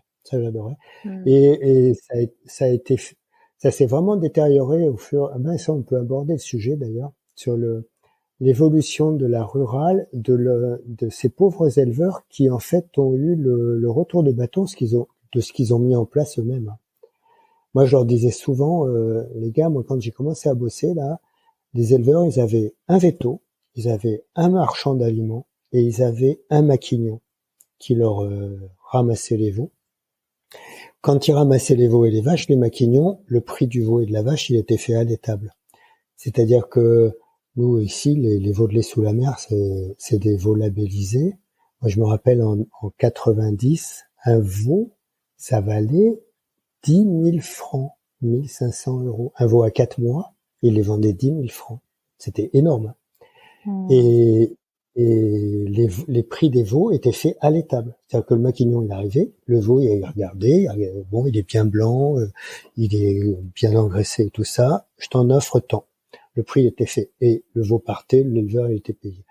Et en fait, les éleveurs ont mis en place tout ce système coopératif. Et en fait, ils se sont fait manger par leur propre système. C'est-à-dire qu'au départ, c'était pour essayer c'est vrai que au départ, les vétos des générations avant moi, ils se faisaient vraiment un fric fou parce qu'il y avait pas trop de concurrence du coup, et les éleveurs ont essayé de se regrouper, de faire des coopératives et tout pour même sur les aliments, même sur les ventes de bestiaux. Et en fait, ils ont fait ça au départ pour essayer de valoriser leurs produits et puis de mettre un petit peu la pression sur les vétos, les maquignons et les marchands d'aliments. Mais sauf qu'en fait, ils se sont fait complètement bouffer par des systèmes financiers et qui ont complètement perdu l'intérêt des éleveurs. Moi, je vois en Dordogne, là, il y a une coopérative qui a été faite au départ par les éleveurs pour pouvoir acheter des produits moins chers que chez les vétos, parce que les vétos prenaient des marges énormes, parce qu'on avait le monopole au départ. Et du coup, les éleveurs ne sont pas cons, ils se sont dit, on va se regrouper, on va salarier un véto, qui va nous faire des ordonnances pour avoir des vermifuges, des vaccins, des bordels. Et sauf que les éleveurs, ils se sont fait prendre complètement par ce système, et que maintenant, ils gèrent plus rien. Et que tout le monde s'en fout plein les poches, sauf eux. Et mais pareil, sur le ramassage des bestiaux, maintenant les veaux de lait sous la mer, là, il y a des coopératives. Les gars, ils viennent, ils ramassent le veau, et le prix, il est fait à l'abattoir au crochet. Donc forcément, le veau, il est jamais assez gras, il est jamais assez blanc. Et quand le veau est pendu au crochet et qu'on lui en propose 4 euros du kilo au lieu de 10, il n'a pas le choix. Le veau était mort. Ils ont pas le choix. Donc ils sont complètement menottés par un système coopératif qui est en train de les manger petit à petit. Il y en a quelques-uns là, qui essayent de s'en sortir, qui essayent de redevenir indépendants, de faire de la vente directe et tout. Ceux-là arrivent à peu près à s'en sortir. Mais ceux qui sont rentrés dans le moule coopératif, c'est des prestataires de services et ils gagnent plus rien. C'est horrible. Sans compter toutes les charges qu'ils ont au niveau des mises aux normes et tout. Ils se sont fait massacrer, les pauvres. C'est horrible, horrible. Ouais. C'est toujours une histoire du fric, en fin de compte. Absolument, absolument. Ouais. Au départ, ça part de bons sentiments. Et en fait, t'as tout le temps des financiers qui viennent et puis qui chapeautent le truc et puis qui les bouffent, quoi. Et là, ils se sont fait bouffer sur les aliments, sur la viande et même sur les médicaments vétos. Nous, en Dordogne, le véto qui était salarié par ce groupement d'éleveurs, là, c'était le véto du GDS. Non, mais nous, on pestait. Moi, j'ai passé des années à me battre contre eux, quoi. C'était juste, pour nous, de la concurrence déloyale. T'avais le veto du GDS, dès que t'avais un gars, tu faisais un diagnostic de paratuberculose, le mec, il disait, bon, alors je vais vous faire un plan paratuberculose, là, mais il faut venir chercher des vermifuges à la coopérative. Donc nous, ça, en tant que véto on se levait la nuit pour faire les vélages et les matrices, la vente de médicaments dans des pays, dans des départements comme la Dordogne, c'est très, très extensif, comme département. Moi, j'ai bossé en Bretagne, on était 3 vétos, on travaillait, le client le plus loin était à 10 kilomètres. Nous, en Dordogne, tout seul, les clients les plus lointains étaient à 50 bornes. Donc la densité d'animaux en Dordogne. Donc après, nous, en véto rural Dordogne, si on n'a pas la vente des médicaments, c'est pas la peine, quoi. Faut faire de la canine. Donc voilà, donc du coup, les éleveurs sont fait un petit peu. Oui. Oui, non, j'allais dire, et tu vois une marche en arrière possible, ou c'est plutôt quand tu disais... Oui, à mon avis, c'est en train de revenir. Les quelques-uns qui n'ont pas fait faillite, donc se lancent de plus en plus dans le bio. Donc ça, à mon avis, c'est très bien, déjà, parce qu'ils nous empestent plus avec leur désherbant, donc ça, c'est bien. Et non, ils ont compris que déjà, eux, enfin moi, quand je vois le pourcentage d'éleveurs, d'agriculteurs qui ont fait des Parkinson et des cancers à la con, avec le Roundup et tout, là ils commencent à comprendre que les produits qui manipulent c'est pas du pinard, quoi, c'est toxique. Donc il y en a plein qui, pour leur propre santé, et nous on a un village à côté, là, on a quand même le record. Il y avait un gars qui avait des vergers de pommes. On a le record de France de cancer. Les gamins, ils chopaient tous des leucémies dans le village. C'est bizarre, hein. Donc là, ils ont quand même réalisé Et puis là, ils ont arraché tous les pommiers quand même. Mais c'est donc les éleveurs, certains commencent à se rendre compte que le bio, c'est bien. C'est bien, même s'ils produisent moins, ils sont censés vendre un peu plus cher, donc ils s'en sortent pas plus mal. Et puis leur santé s'en sort pas plus mal non plus. Après, on a de plus en plus qui essayent de faire de la vente directe, donc ça c'est top. Alors moi, la vente directe, je trouve ça génial, sauf que là où ça m'énerve un petit peu, c'est que les éleveurs qui vendent en vente directe vendent ça plus cher que chez le boucher. Où ils arrivent à vendre ça en direct plus cher que quand il y a des intermédiaires. Donc là c'est un peu abusé. Ouais. Mais c'est encore une fois si la branche sur laquelle on est assis, quoi. Ça, au final, ça dessert tout. Mais moi j'avais un éleveur, je lui ai acheté du cochon bio qui était délicieux. Mais alors il me découpait un cochon et puis il me faisait tout et puis il m'emballait les machins et puis je récupère mon cochon, je vois le jambon blanc bio emballé sous vide, 50 € le kilo. Je dis mais attends, mais c'est n'importe quoi. C'est du jambon à 50 € le kilo, c'est juste pas normal, quoi. Donc du coup j'ai pas repris de Gorée. C'est bête, c'est bête. Il ferait des prix au moins le prix du boucher, ça serait bien, mais c'est tout plus cher. Donc, enfin, sur ceux que je connais dans le coin là, c'est la qualité, c'est bien, hein, c'est sympa. Et puis les gars ils sont bosseurs. Hein. Et déjà, ceux qui sont bosseurs s'en sortent mieux que les autres. Et après, les éleveurs, le truc, c'est la gestion. Hein. T'en as plein qui, maintenant, un élevage ou un agriculteur, c'est une entreprise, quoi. Quand tu vois la paperasse, avec la PAC et tout, mais les mecs, mais c'est hallucinant, la paperasse qu'ils ont à faire. Et t'as plein de gars, ils sont incapables de faire la paperasse de la PAC. Donc, du coup, ils n'ont pas les aides qui pourraient avoir s'ils faisaient les papiers, et donc du coup t'en as plein moi j'avais un client qui m'avait montré ses comptes actuellement, les revenus des éleveurs, 50% c'est ce qu'ils vendent, 50% c'est les aides de la PAC, hein. C'est hallucinant. Donc le gars qui fait pas bien ses dossiers PAC, il perd 50% de son revenu. Et franchement, pour remplir les dossiers PAC, faut avoir envie, hein, parce qu'ils font tout pour que ce soit indigeste. Hein. Alors maintenant, les jeunes éleveurs sont obligés de faire l'école d'agriculture, donc ils les briefent un petit peu sur tout ça. Mais les générations de mes générations, là, les gars, ils étaient pas du tout formés pour faire toute cette paperasse, donc ils ne la font pas. Donc du coup, les gars, ils font faillite, parce que sans les aides, quand le revenu c'est 50% de ce que tu pourrais avoir. C'est des revenus.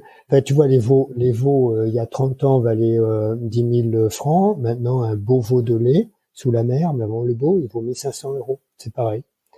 C'est 1 500 €, ça fait 10 000 francs. Sauf qu'il y a 30 ans. Le prix d'une baguette en francs, il y a 30 ans, et le prix d'une baguette en euros, c'est pas pareil. Hein.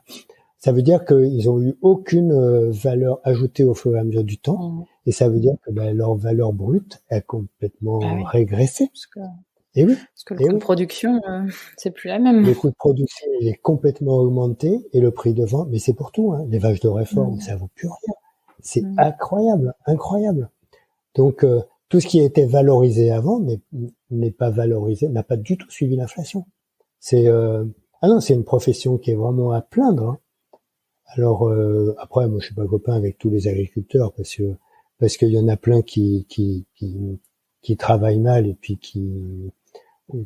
voilà. Moi j'apprécie plus. À la fin, ça me choquait les éleveurs qui laissaient les vaches en stabu toute l'année, parce que c'était fatigant de sortir les vaches le matin et de les rentrer le soir pour faire téter les veaux. Donc ils préféraient laisser les vaches dans la stabu.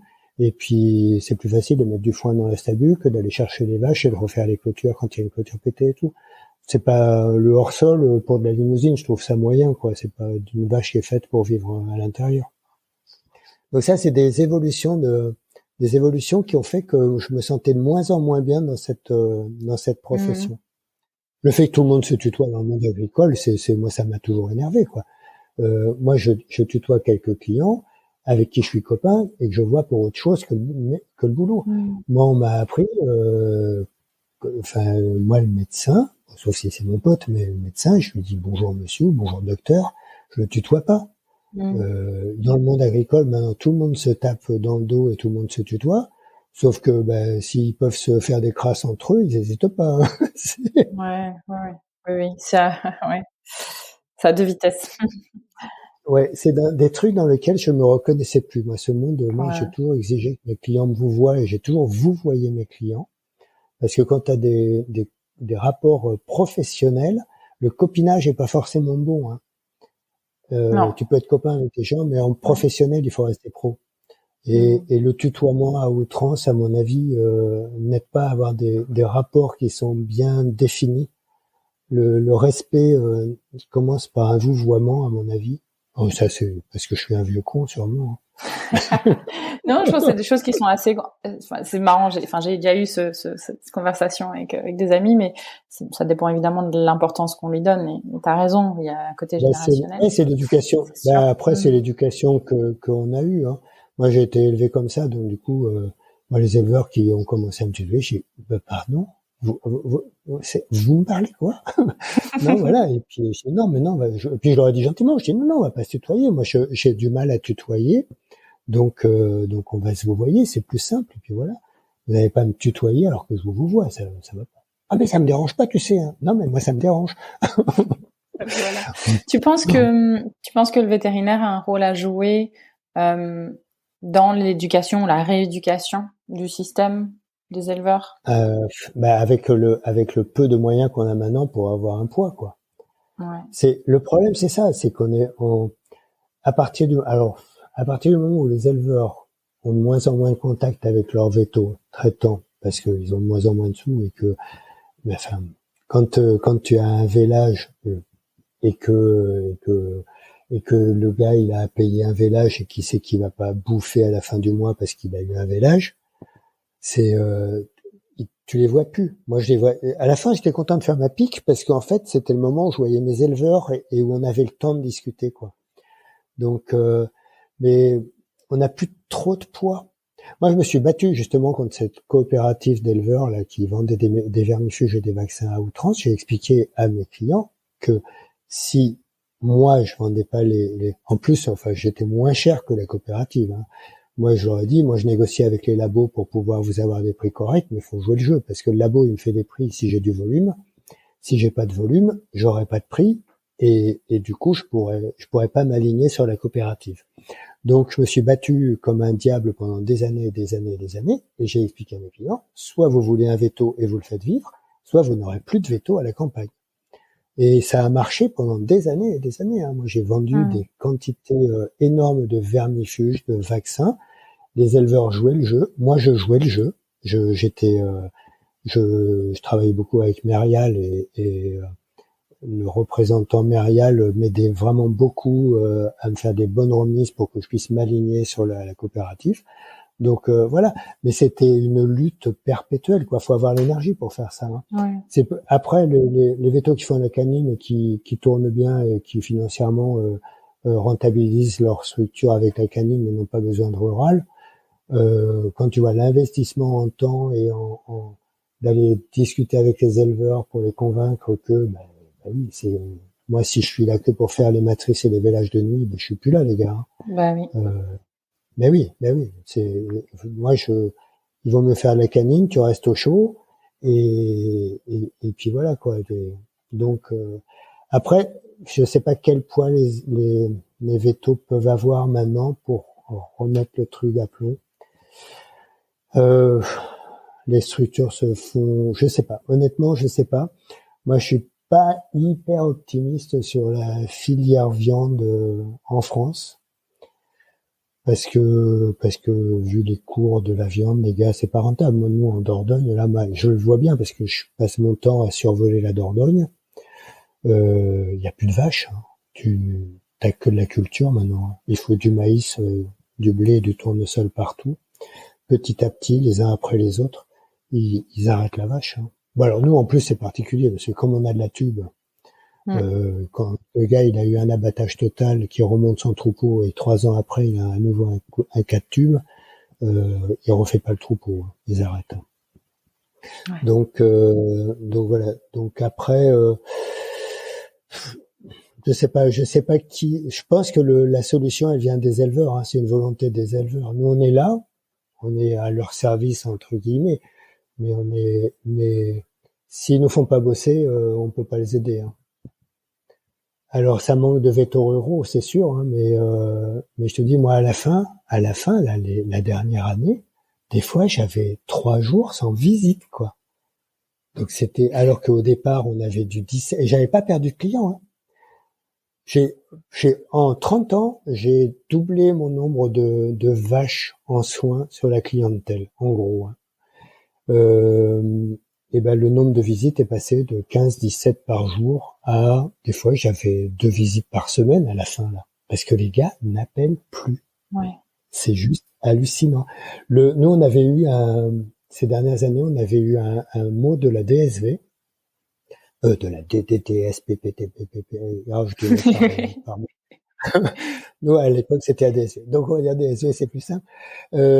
Qui nous demandait si on avait constaté des épidémies de quelque chose, parce que, en fait, le tonnage d'animaux adultes à l'équarrissage avait explosé. Et en fait, pourquoi le tonnage d'animaux adultes à l'équarrissage a explosé? Parce que les éleveurs n'appellent plus les vétos. Donc, du coup, les vaches crèvent. Mais c'est juste, enfin moi, il y a 30 ans, tu perdais une vache que tu avais essayé de soigner, mais moi, ça me rendait malade pour une semaine, hein.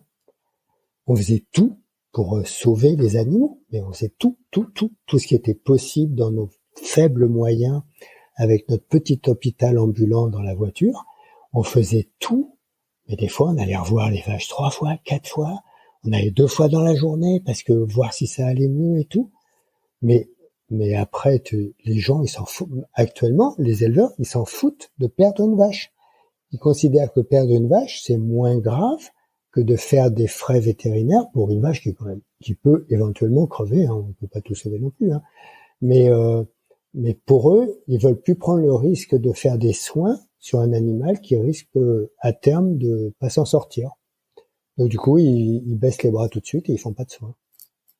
Ils s'en foutent vraiment, tu penses, ou c'est vraiment la contrainte financière qui... C'est pas le choix. C'est la contrainte financière. Alors après, ils sont habitués, hein. Ils sont habitués à perdre des bêtes, hein. Ils sont blasés, je pense qu'ils sont, ils sont endurcis, ils sont blasés.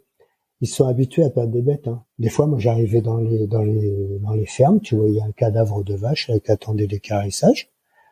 Tu te dis, mais qu'est-ce qui lui est arrivé, celle-là? Ah, bah ouais, elle était malade, là, 8 jours à traîner, puis elle est morte. Ah, bah c'est ballot, hein. Non, moi, c'est un système dans lequel je me reconnaissais plus du tout à la fin. Et ça a été un soulagement d'arrêter, quoi. Parce que des fois, on trouvait des veaux dans des états, mais les pauvres bêtes, quoi. Les pauvres bêtes, mais pourquoi vous avez pas appelé plus tôt pour essayer de le soigner, là? On peut plus rien faire, quoi. C'est trop tard. C'est dommage, quoi. C'est perdant pour tout le monde, quoi. C'est dommage. Mais après, je te dis, moi j'ai des clients qui travaillaient, là, j'avais un couple qui avait quand même 140 mères de Vaudelet sous la mer, donc qu'on fait téter matin et soir, donc c'est du boulot, hein, c'est du temps, hein. Donc un couple avec leur enfant qui avait 25-30 ans, ben le gamin qui travaillait, pas moi, 12-14 heures par jour comme un débile, se tirer un salaire de 900 € par mois. Donc voilà, mais le gamin, il passait sa vie au boulot, quoi. Donc et comment veux-tu que les jeunes soient motivés pour faire ça? Et donc du coup 900 balles par mois sorties, et ben si tu as 2 vélages ou 3 vélages et une matrice dans le mois, et ben ton bénéfice il est à zéro. À zéro. Donc le gars, j'ai un éleveur là, lui je passais beaucoup de temps à essayer de le convaincre de pas se pendre. Le gars il travaillait, il était tout seul, hein, donc célibataire. Il travaillait comme un abruti, hein, mais comme un abruti. Il avait une centaine de mères et il me disait, c'est simple. Alors c'est lui qui me devait 6000 balles pendant un moment. Et il me disait, mais je peux pas vous payer parce que quand je vends un veau, alors le maquignon, il m'envoie le virement sur mon compte, et ben avec le Crédit Agricole, l'argent, il reste moins de 5 minutes sur mon compte, il est récupéré par le Crédit Agricole pour payer mes emprunts. Du coup, mon compte est à zéro en permanence. Il me dit, si mes parents n'avaient pas la retraite des parents, 200 € par mois chacun. Donc ça veut dire qu'ils mangeaient à 3 sur 400 € par mois en travaillant comme un abruti. Mais c'est horrible, quoi. C'est horrible.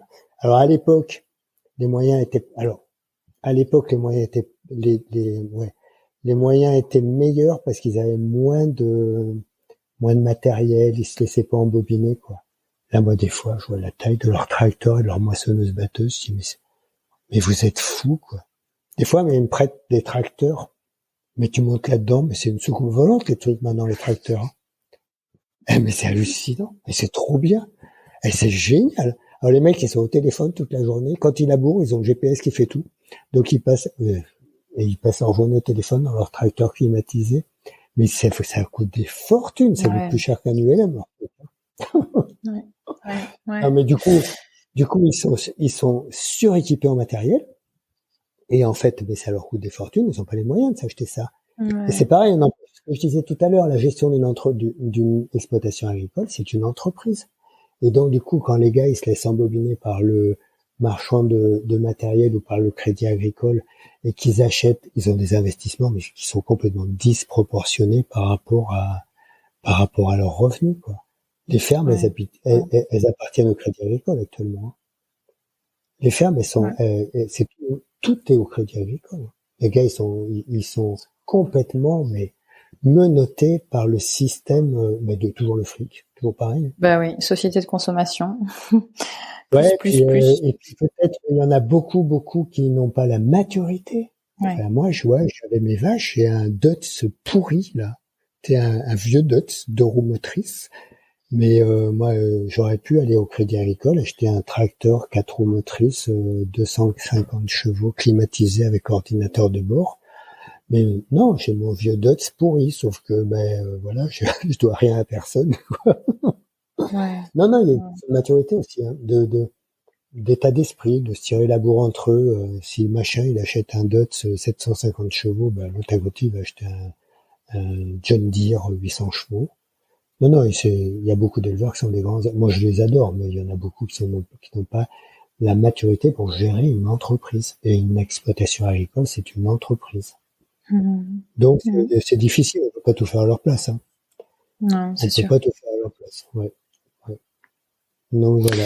Donc, je suis vraiment content d'être libéré de ça. De tout ça. Il y a une question que je voulais te poser, parce que tu me disais aussi dans ta bio, je t'avais posé quelques questions, tu me disais ce qui t'anime aujourd'hui, c'est aussi profiter, et tu dis enfin profiter de ma famille. T'avais l'impression que c'était pas le cas avant? Ah non, mais c'était horrible. Avec mes gamins tout le temps où ils étaient petits, on avait un poney à la maison, on faisait de l'attelage avec le poney. Les 2 gamins, quand ils avaient, je sais pas, moi, 4 et 6 ans, tu vois, on attelait le poney, on allait faire des balades dans les bois, mais tu peux être sûr qu'on était au plus loin de notre balade, t'avais un village qui tombait. Donc c'était tout à la bourre, tout le temps. Mais en plus, c'est vraiment, tu sais, la loi du pas de chance, tu peux être sûr que tu faisais un truc avec les gamins, t'allais au ruisseau, faire un moulin à eau, machin truc, t'avais un village qui tombait. Mais c'est horrible, quoi. La pression pour les gamins. Mais Claire faisait toute la repro, elle était passionnée par la repro sur les juments. Donc du coup, moi j'avais la clientèle des chevaux en soins et tout, et Claire elle faisait les échos. Parce que c'est pareil, hein, quand les suivis ovariens sur les juments, si t'as un village au milieu de tes échographies, c'est bon. Donc Claire elle faisait ça, elle adorait. Sauf que les gamins quand ils étaient petits, Claire elle les emmenait dans la voiture et dans le siège bébé pour faire les échos. Hein.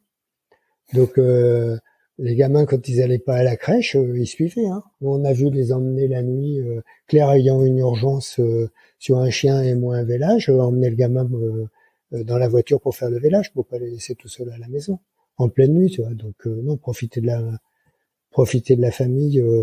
Enfin, quand t'es véto tout seul en rural et en canine aussi, puisque Claire était toute seule, elle en canine. Non, au niveau de la famille, c'était. Et puis après le soir, nous ce qui était bien, c'est que vraiment on avait 2 trucs différents avec Claire. Moi je faisais la rurale, elle ça l'intéressait pas, et elle faisait la canine, ça ne m'intéressait pas. Donc du coup le soir on parlait pas veto. C'était bien. Ça c'est bien. Au moins. Ça c'est bien. Non mais c'est bien, on parlait pas de nos cas. Hein. Mais au niveau familial, ce qui était pourri, c'était les gardes tout le temps. Quoi. Le dimanche, on pouvait rien prévoir. Le dimanche, tu pouvais rien prévoir. Moi, à chaque fois que j'allais faire des sorties VTT avec les potes, là, t'es au plus loin, t'as un village qui tombe. Donc voilà, c'était plus du VTT, c'était du vélo de course pour rentrer faire le village. Donc Et puis après, en rural, nous, là dans le coin, on est vraiment, c'est la misère au niveau des vétos ruraux, il y en a plus. Hein. Donc, du coup, moi, des fois, j'ai bien essayé de dire, bon, mais non, mais écoutez, je suis loin, je suis en VTT, appelez un autre véto. Mais les autres vétos, ils veulent pas. Ouais.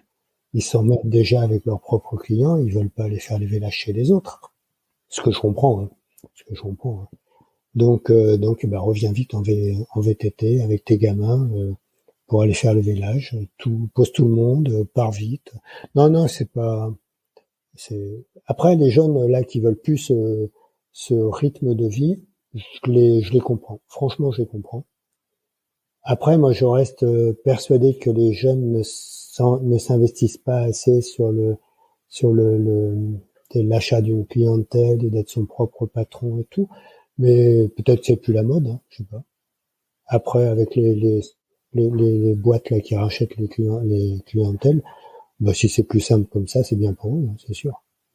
Oui, ou peut-être c'est une transition. L'avenir nous le dira, hein, je pense. Effectivement. Ouais. Si tu devais donner un conseil justement à la plus jeune version de toi-même, fraîchement sortie d'école, ce serait quoi? C'est d'oser déjà, oser. Parce que les gamins, les jeunes, ils osent pas. Moi, j'ai vu tous les stagiaires que j'ai eus. Je leur ai fait faire. Moi, j'adorais avoir des stagiaires, des jeunes vétotes là qui arrivaient et à qui je faisais faire des césariennes de vaches couchées la nuit avec les phares de la voiture dans un pré sous la pluie et qui faisaient la césarienne. Et moi, je regardais. Et en fait, ils osaient pas. Les jeunes, ils osent pas se lancer. On a essayé de prendre des ALD pendant un moment.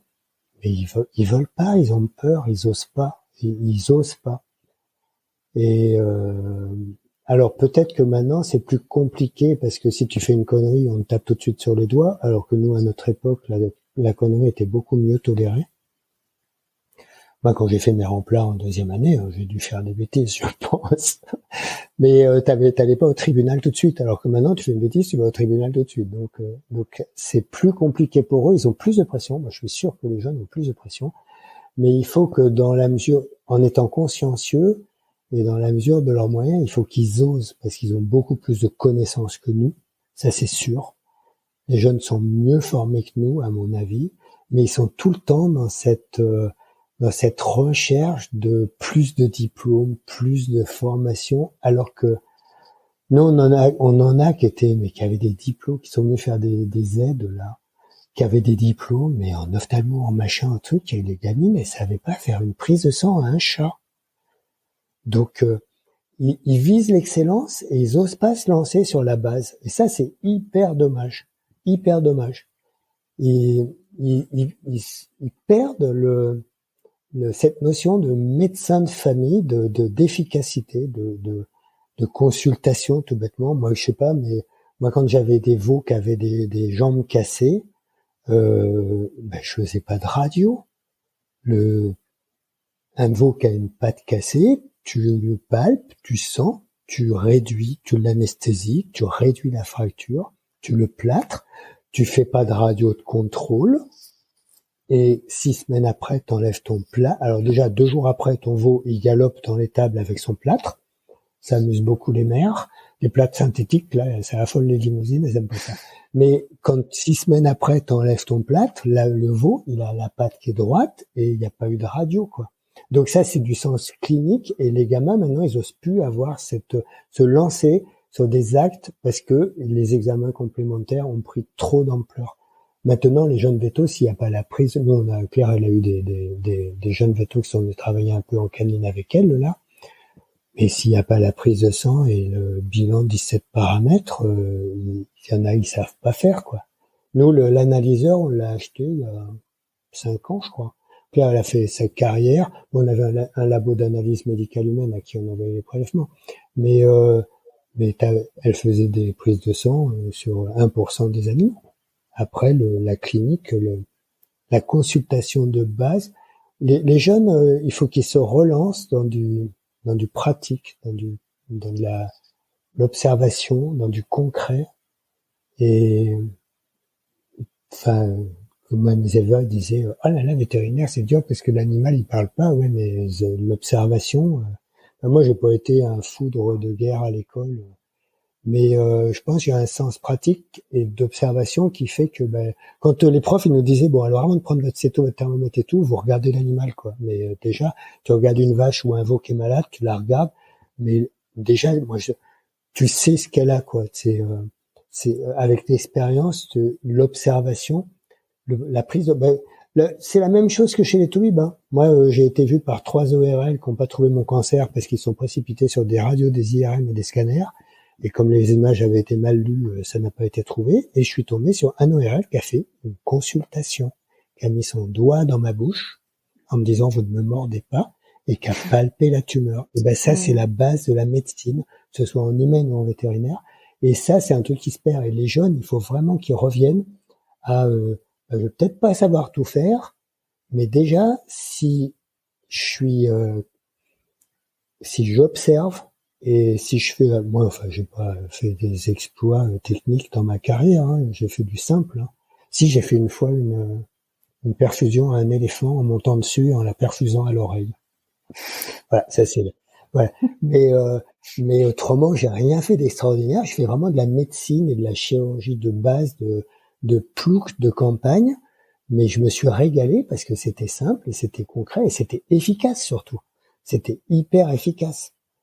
Et après maintenant il faut qu'ils gèrent leur cas. Alors c'est sûr que comment dire, les responsabilités sont plus les mêmes parce que maintenant avec toutes leurs histoires de conneries, de perte de chance et tout, t'essayes de gérer un cas et puis ça tourne vinaigre et puis le client dit mais vous auriez dû référer chez Akivette ou oui, effectivement. Donc maintenant, les jeunes, ils ont de peur de se faire taper sur les doigts, ils ont plus tendance à se défausser et à envoyer sur des structures qui vont faire des scanners, des machins, des trucs. Mais je suis persuadé qu'ils se font moins plaisir que le thermomètre, le stéto et l'observation. On a d'excellents résultats avec ces outils. Hein. Des bons yeux, des bonnes oreilles et des bons doigts pour palper. C'est la base. Et puis moi, c'est ce que j'aimais dans le métier. Hein.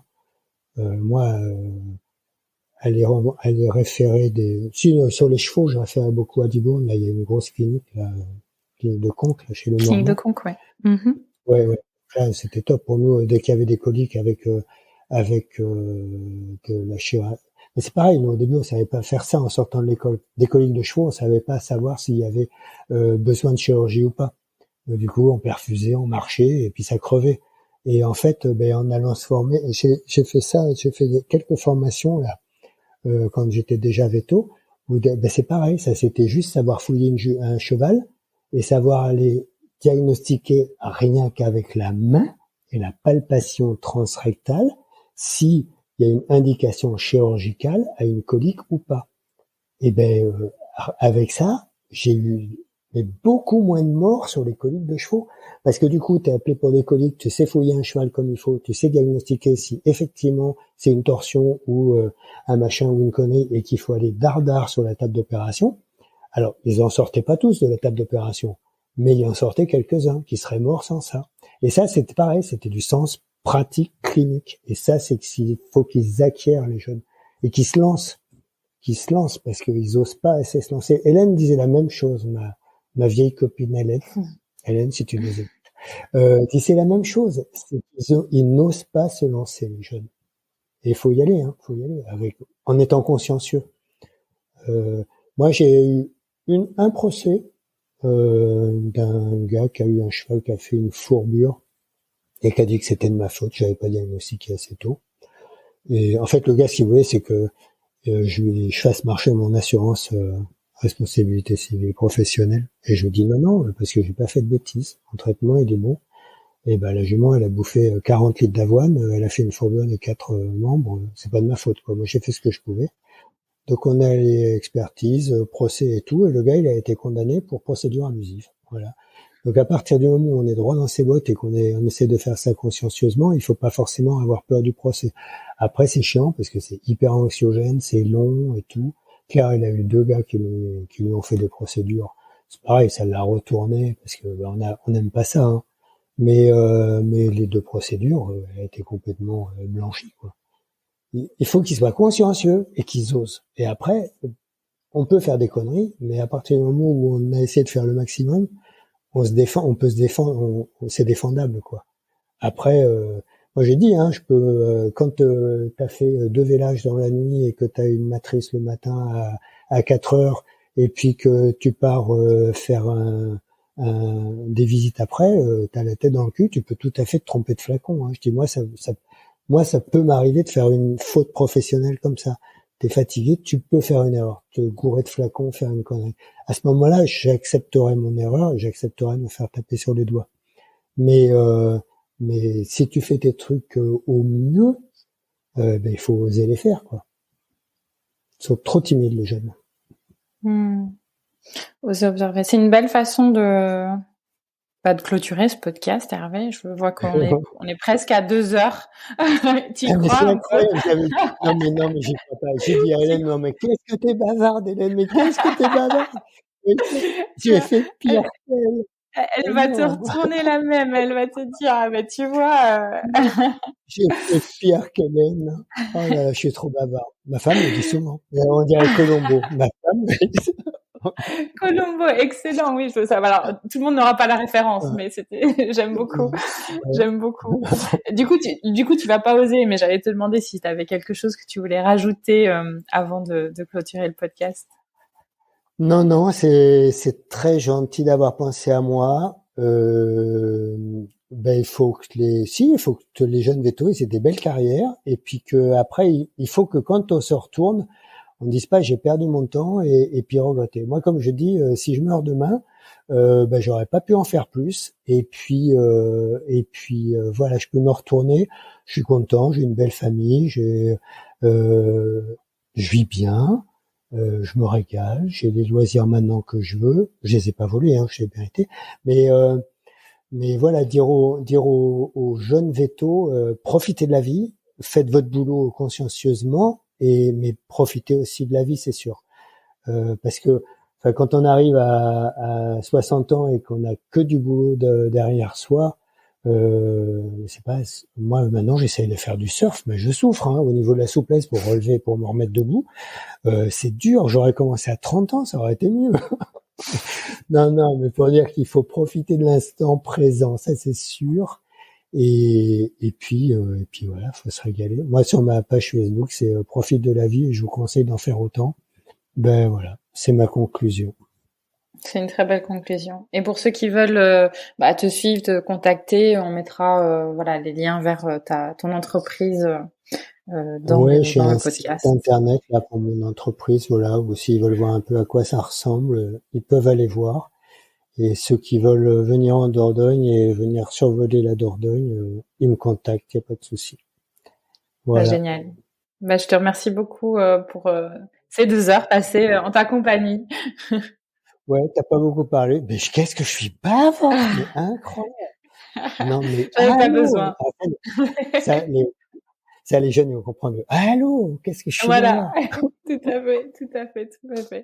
En tout cas, merci à toi et merci à tous nos auditeurs et bis à toi, je vais clôturer merci à tous ceux qui ont été assez patients pour écouter jusqu'à la fin. Allez, ciao, bye bye. Si vous avez aimé cet épisode, n'hésitez pas à le partager à vos amis, à vos collègues, à tous les vétérinaires que ça peut intéresser et ou à lui laisser 5 étoiles. Ça aide vraiment ce podcast à se faire connaître et à se développer.